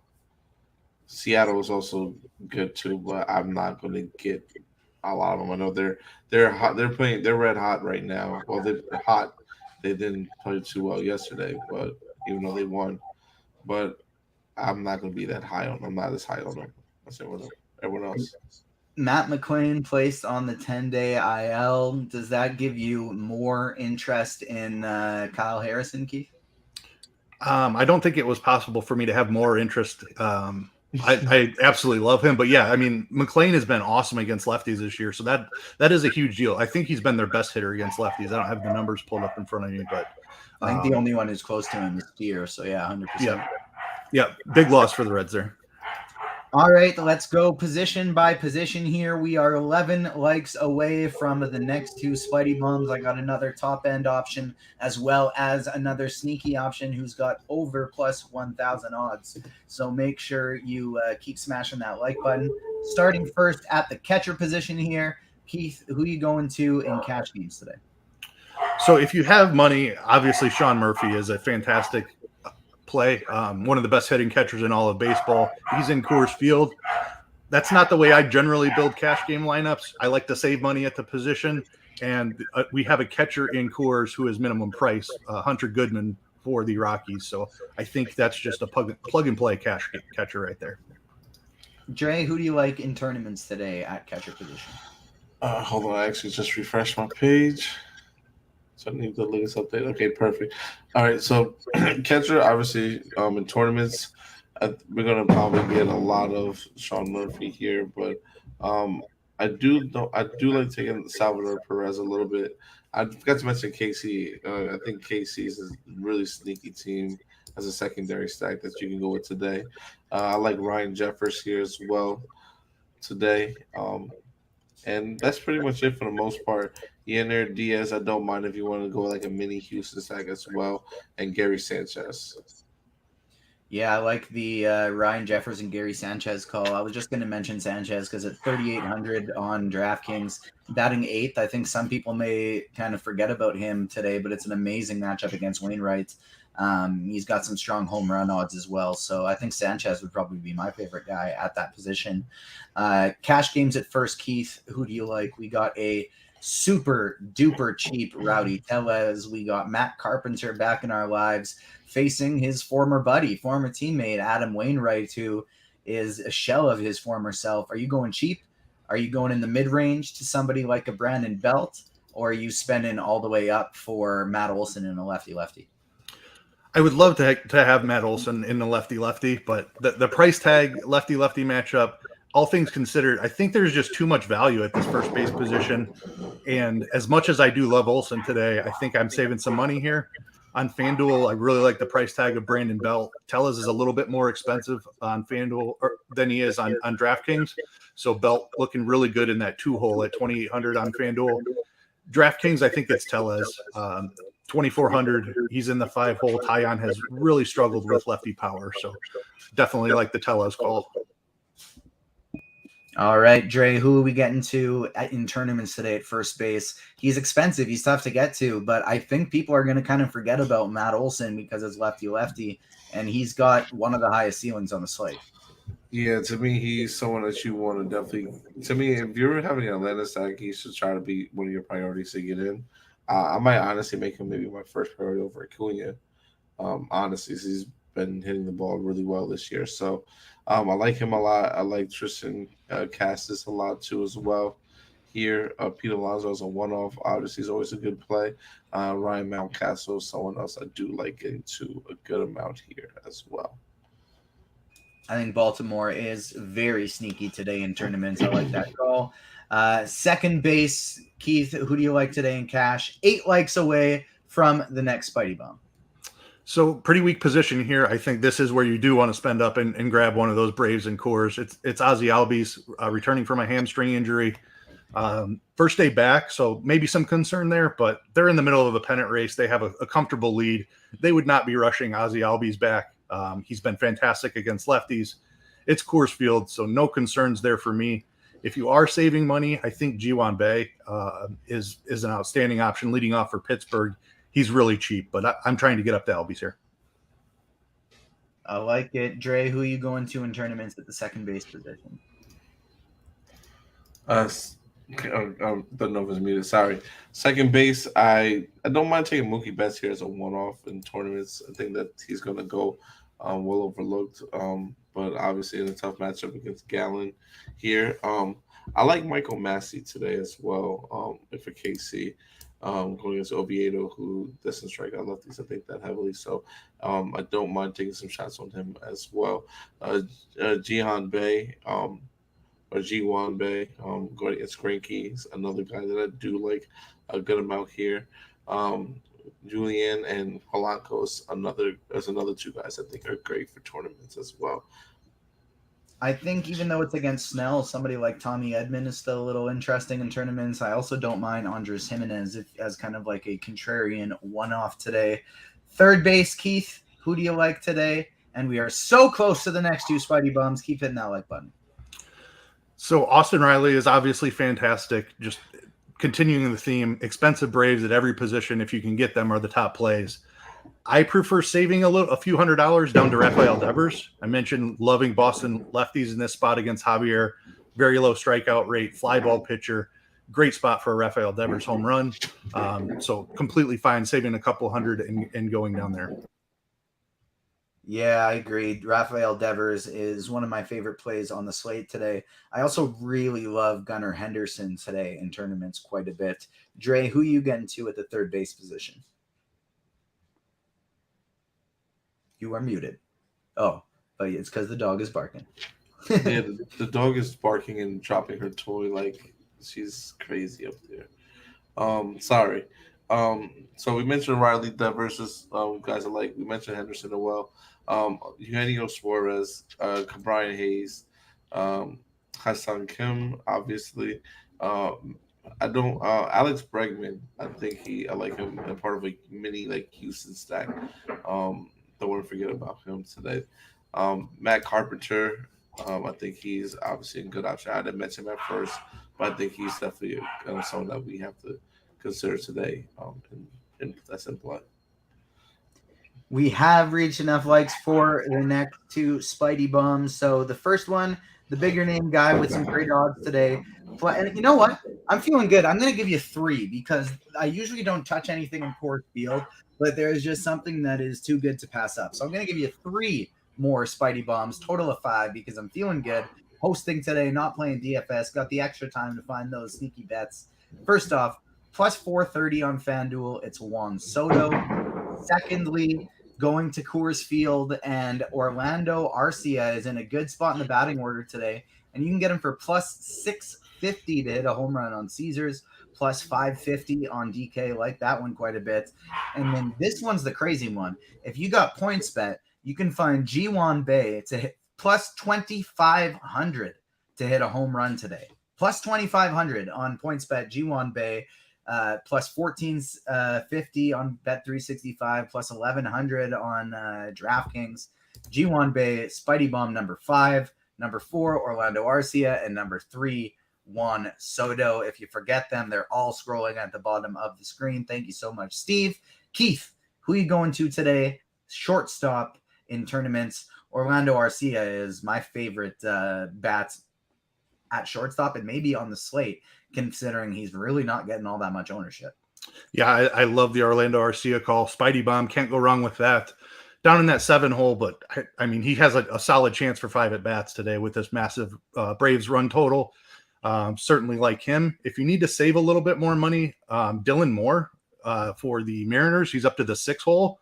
against the lefty. It's a really small sample, but he's been outstanding against lefties this year. He's been pretty good against lefties throughout his career as well. So punt play on FanDuel, Dylan Moore. You can play him at second as well, but like I said, I want to try to get Albies there. So shortstop is where I would play Dylan Moore. He has outfield eligibility as well. On DraftKings, I agree. You try to get to Arcia. That would be the other option here. We had a question in chat. Is Rodriguez okay with the weather in Baltimore? I'm no Kevin Roth, but I can read his weather report, and its rain coverage is a bit higher in Baltimore as compared to Philly, but the intensity is similarly uninspiring. I think they just play through a shower or two. Can't rule out a brief late start if a heavier batch happens to be hanging out. If they get a late start, I don't think that's anything you worry about. To me, I would be basically just pretending there's nothing going on, because it seems like they'll either just play through or they'll have a late start and then be able to get right through it. Dre, who do you like at short today? Shortstop, I like. Sorry, I just had to refresh this again. I do like on the other side, because we know Elder's not that great of a pitcher. I do like getting a little bit of Ron McMahon as a one-off here. Especially if you're running like 150 or 75 lineups, I do short. Oh goodness gracious! And then I also do like hold on, right? And then I also do like Carlos Correa against Curry, as well as another guy like you mentioned Arcia, who I think is an excellent play here in that spot too as well. And then I do also like getting to a little bit of Willie Adames here. And Dylan Moore. Those are like the last two guys I would get. And also don't forget about Bobby Witt. Like I said, I think a mini Kansas City stack is not that bad. So I don't mind like those guys who have the power in that lineup. Corey Seager is one of my favorite tournament bats on the slate, but he is tough to get to at that price tag. Outfield today, speaking of crazy price tags, Ronald Acuna up over 7K. Keith, he's been like kind of the first player we put into cash games all season long. Can you get to him at 7K today, or do you got to just take the pass?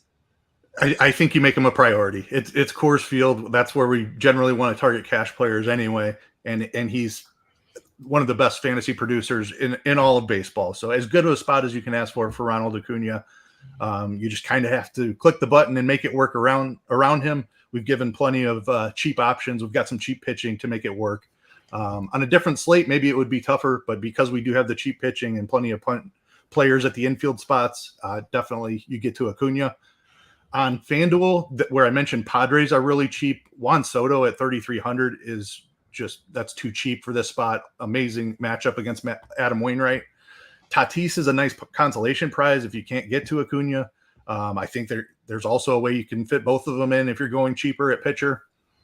A guy I absolutely love today, Teoscar Hernandez. Dude has been on fire. He's having an awesome month of August. He has smashed left-handed pitching throughout his career. Bad bullpen backing up Mueller. So I love Teoscar. He's too cheap on FanDuel as well, 3,100. If you're not playing Bay in the infield, I certainly like him as a punt option here in the outfield. Marcelo Zuna, another Brave guy that you certainly might want to get to. Price tag is up there, but you can't ask for a better spot than what the Braves are in today.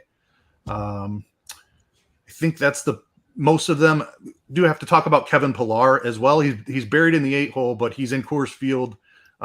You worry a little bit about pinch hit risk. I believe last time I checked the bat, it was around 35%, 36% pinch hit risk for Kevin Pillar. So just take that. If you're using Pillar as your punt, take into account that he could get lifted late in the game. I thought Dean made a great point on the last show, though, that Coors has a massive outfield and Pillar is an above average outfield. They may keep him out there for his defense. So I'm not opposed to using Pillar in cash games where typically a hitter with that high a pinch hit risk, I would have some reservations. Lots of cheap options today, too, if you're trying to spend up for Acuna and then punt at another spot. Alec Thomas at 2.6, I really love in tournaments. Josh Palacios is in a nice spot. MJ Melendez leading off. Trent Grisham against Wainwright. A lot of really strong cheap options today. Dre, who you getting to in tournaments? In tournaments today, like you mentioned, South Frelick for home run play. I do like that, a part of a mini Milwaukee stack. I'm gonna name some guys. Pretty much all the guys I'm gonna name were guys that are not outside of these scores game. I'm gonna try to do that. Like I like the Boston guys, so Verdugo, Yoshida, those are guys I want to get in my lineup here as well today. In Colorado, I don't mind getting a little bit of Blackman or Nolan Jones. If you're gonna run like a mini Colorado stack, Duvall, as I mentioned before, with a Boston guy. Grisham is another good option I do like here today. As well, Matt Wallner. I really do like Matt Wallner a lot. I would probably use myself also one-off to hit a home run today. I think he's in a fantastic matchup here today as well. And Dominic Canzone, I like him a good amount today, coming in at like 1% ownership. Lots of times for QQs. We got 15 minutes still until we hit lock. So make sure you get your questions in. I'm going to be going to the Discord live stream RotoGrinders chat first, followed by the YouTube chat second. Make sure you keep hitting that like button.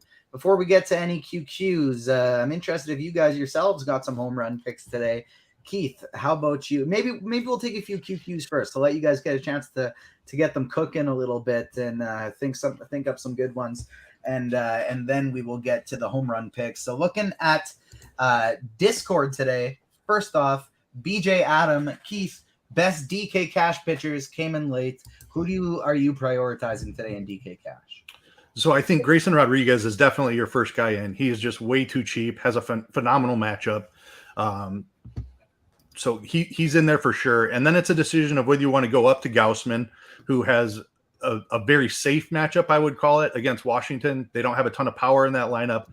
Also not a ton of strikeout upside for him in that matchup against Washington either, though.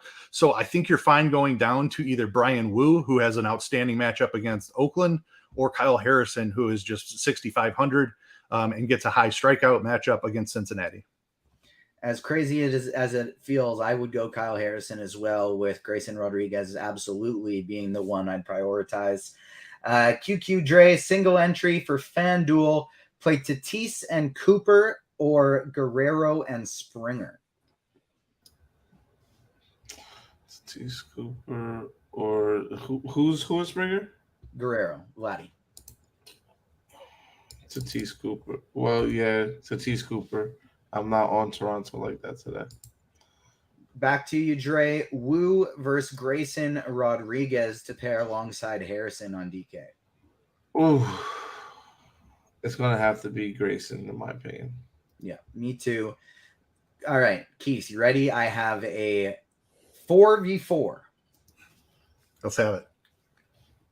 So the first person is a pitcher in each one. Okay.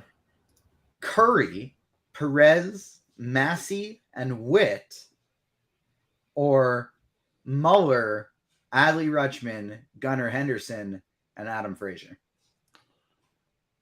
I mean, certainly a tournament build there. I don't think you're playing either Curry or Muller in cash. Yeah, DK GPP.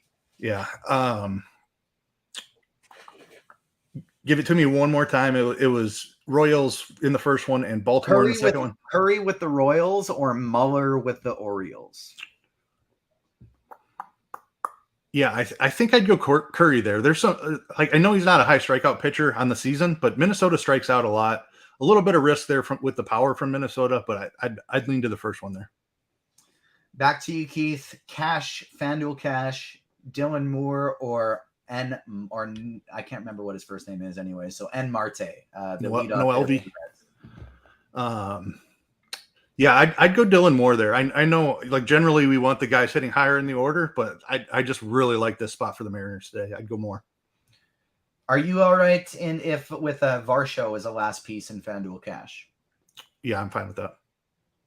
Dre, DK GPP last piece, 2,900 left in the outfield. Who do I play? Give me a second. I'll look it up right now. For me, I think I would probably go with Alec Thomas for tournaments. Josh Palacios is totally fine as well. And then I also don't mind. I don't mind Michael Taylor. Michael Taylor's not bad. I also don't mind Nelson Velasquez batting 5th, but I think my personal favorite would be Thomas. You like Michael Taylor? I think Michael Taylor would be my guy. All right. Third puke option for that 4v4 that we sent Keith's way. Would you like Tyon with Jeffers, Polanco, and Correa better? I think that would actually probably be my favorite option of the three. I like it better than the original second option. I still think I would lean Curry and the Royals as my favorite of the three. All right, we covered the Discord. Going over to YouTube chat now. Let's see what we got here. Best pitcher, $8,500 or less on DraftKings. I feel like that's definitely got to be Grayson Rodriguez. Yeah, completely agree. Any love for Schneider on Toronto? Dre, you said you're not getting to Toronto much, but the guy's been smashing. Yeah, he's good. But I'm just not on Toronto. Granted, you can use him if you want as a one-off. I don't mind it. He does have the power. Last 30 days he has been striking out a little bit heavy, but the power is there for him to go yard today. So I don't mind it. DK, large field tourney, Keith, Grayson Rodriguez and Johan Oviedo, or Brian Wu and Kyle Harrison. I think you got to go the second one, even though you're losing Rodriguez. Yeah, all four of those guys are in my pool, honestly, just because I'm not spending up much at pitcher today. Oviedo's fine against Kansas City, but I do prefer the upside of that second one, Wu and Harrison. Joseph asking if we have any last minute weather concerns. No Roth, but based on his report, no concerns either. Even if you get a late start in Baltimore, I don't think that's something we're worried about at all. If anything, that minimizes the very, very little risk of an in-game delay. Anyways, anyone on the Cleveland Guardians tonight for tournaments? Dre, how about you? You got any Cleveland? No, none whatsoever. Keith, any Cleveland? No Cleveland for me either. Favorite single entry pitcher and stack on FanDuel. For me, my favorite single entry pitcher on FanDuel is definitely Grayson Rodriguez. Favorite stack for single entries, I would try and make Atlanta happen. I would do the back half of that lineup. I'd get some Orlando Arcia in there. I'd play Sean Murphy on FanDuel at the first base / catcher position, or I'd try and do Olsen in the lefty, maybe both. I think that would be my play. Dre, how about you? Favorite stack and pitcher for single entry on FanDuel? Whew, that's tough. Grayson Rodriguez is probably going to be my favorite pitcher. Stack wise, I'm gonna probably go Baltimore today. I don't know. Well, it's between Baltimore and Boston, both of them. I really do like Boston though, and that's just what I've been like on a lot since I've been starting my research and everything. So I'm probably going to say actually Boston. I like the Baltimore call quite a bit as well. Keith, how about you? Favorite pitcher and stack for single entry on FanDuel? Let me see here. I'm sticking with the theme here and going Grayson Rodriguez. He's too cheap. Love the upside there. Stack, I will go. And San Diego is so cheap on FanDuel. I might consider them over the Braves, and I really like Seattle too. Give me Seattle. I just love the spot for Seattle. I'll go with them as my favorite stack. FanDuel GPP, Dre, Lowe, Seager, Mountcastle, and McCutchen. So that is Lowe, Seager, Mountcastle, McCutchen, or Acuna, Arcia, Tellez, and Palacios. I think it's got to be the second one. It easily has to be the second one.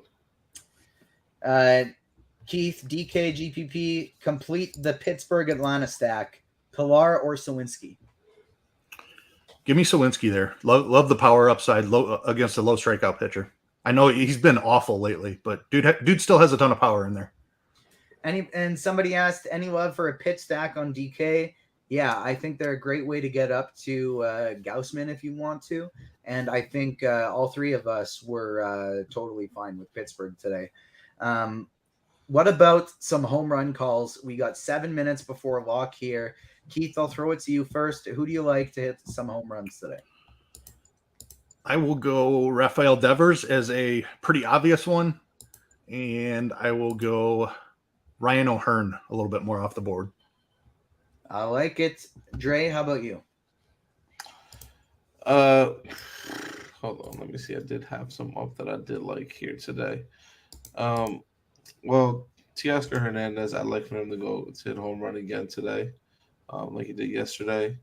I like Rowdy Tellez as well, and I'll give one more. I like Tristan Cassis as well to hit home run. I like it. John asks Oviedo or Rodriguez paired with Gaussman. It is definitely Rodriguez. Keith, how about a red stack in tournaments? Is that crazy? I don't think it's crazy at all. I talked about Harrison's walk troubles. He's also not going to go very deep into the game. They said 75 to 80 pitches for him. Losing McLean is obviously a big blow, but I still think they're plenty stackable. I don't love the pricing on them, but you get a lot of leverage off of a 20% owned pitcher or so. Dre, do you have any interest in the Dodgers in a DK tournament? MT Red Sox is asking. I feel like you always had to play them. They're always in play for me. If you're running 150, yeah. But I'm not gonna be high on them because it's Gallen. FanDuel, GPP, Keith, Jonathan Oviedo, or Brian Wu? Give me Wu. Give me Wu. We'll give you Wu. See if we have any more QQs. Doesn't seem like we have any more QQs. Make sure you keep hitting that like button. Get those home run bets in. We do still have 5 minutes before lock. It feels wrong to get out of here early when it's such a big, exciting slate. You know, if it's a 3-gamer, if it's a 5-gamer, I don't really care. You know, let's just get out of here. But keep getting those QQs in because we do still have some time before lock. Dre, actually, I want to give this one to Keith because Dre's answer I know is Boston already, and if it's the same for Keith, that'll definitely solidify it for this. FanDuel, GPP, Rangers, or Red Sox? It is Boston for me as well. All right, go with some Boston in that one. FanDuel, GPP, Dre, would you go with Adam Duvall or Justin Turner? That's actually tough. Was it FanDuel you said? Yeah. Probably Duvall. Yeah, I think Duvall's the play there as well. I'd maybe go Turner if that was a cash situation, maybe a little less likely to strike out than Duvall. But Duvall in tournaments, I agree. Keith, we already kind of asked the one stack to win it all thing. I don't have any of Roth's tricks, and because there's no Roth, there's no weather report, and so it's tougher to fill the space all the way up to lock here without the weather report. So get your gosh darn questions in. Otherwise, we're gonna have to be out here a little bit early. Keith, you and I are gonna be back later this evening doing a live show for the morning grind today. And then, of course, we got NFL here coming up soon. You a best ball guy, Keith? Have you been getting in those streets at all? I am not. I've not dabbled with the best ball yet. I've been really heavily, not really heavily, considering we got guys like producer Rob who comes in on weekends doing some, and he does the Spike Week stuff as well. I think he's at like 300 or something like that, 400 maybe. I'm at 60, and that feels like a lot. We got a question. Olsen or Acuna, which is the must play? I feel like if it's a single entry or cash game scenario, it's Acuna. He is the must play. But if the rest of your lineup is somewhat chalky, going Olsen instead of Acuna is a very good way to get different today without sacrificing all that much upside. From John, should I leave Gaussman with Rodriguez or go mid-tier with Oviedo and Rodriguez? Because I got 3 bats under 3K right now. What do you think, Keith? Should he try and upgrade some bats by going down to Oviedo? That is my preferred roster construction on this slate. I don't want to punt too many spots on with my bats because I feel like there's so much upside in the offense today. I feel like I can get close enough to the top tier of pitching with these cheaper guys. Like Gaussman doesn't have a great strikeout matchup, so the probability that he goes out there and strikes out 9 or 10 today, I think is pretty low. So I'm preferring to save some money at pitcher today. Stack most likely to take down a DK GPP if Atlanta fails. For Dre, it was Boston. For Keith, it was Seattle.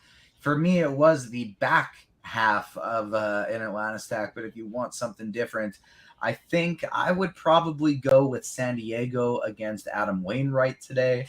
Dre, do you have any interest in Snell in a FanDuel GPP? No, none whatsoever. So then I guess your answer for Snell versus Gaussman in a FanDuel single entry would definitely be Gaussman. Keith, how about you? Any interest in Snell in a GPP? I think you have to have some interest just because of the strikeout rate. I don't think I'd get there in a single entry, though. Like I said, I'm just preferring to save money. Snell versus Gaussman, I don't know. If those are my only two options, I might lean to Snell just for the strikeout upside.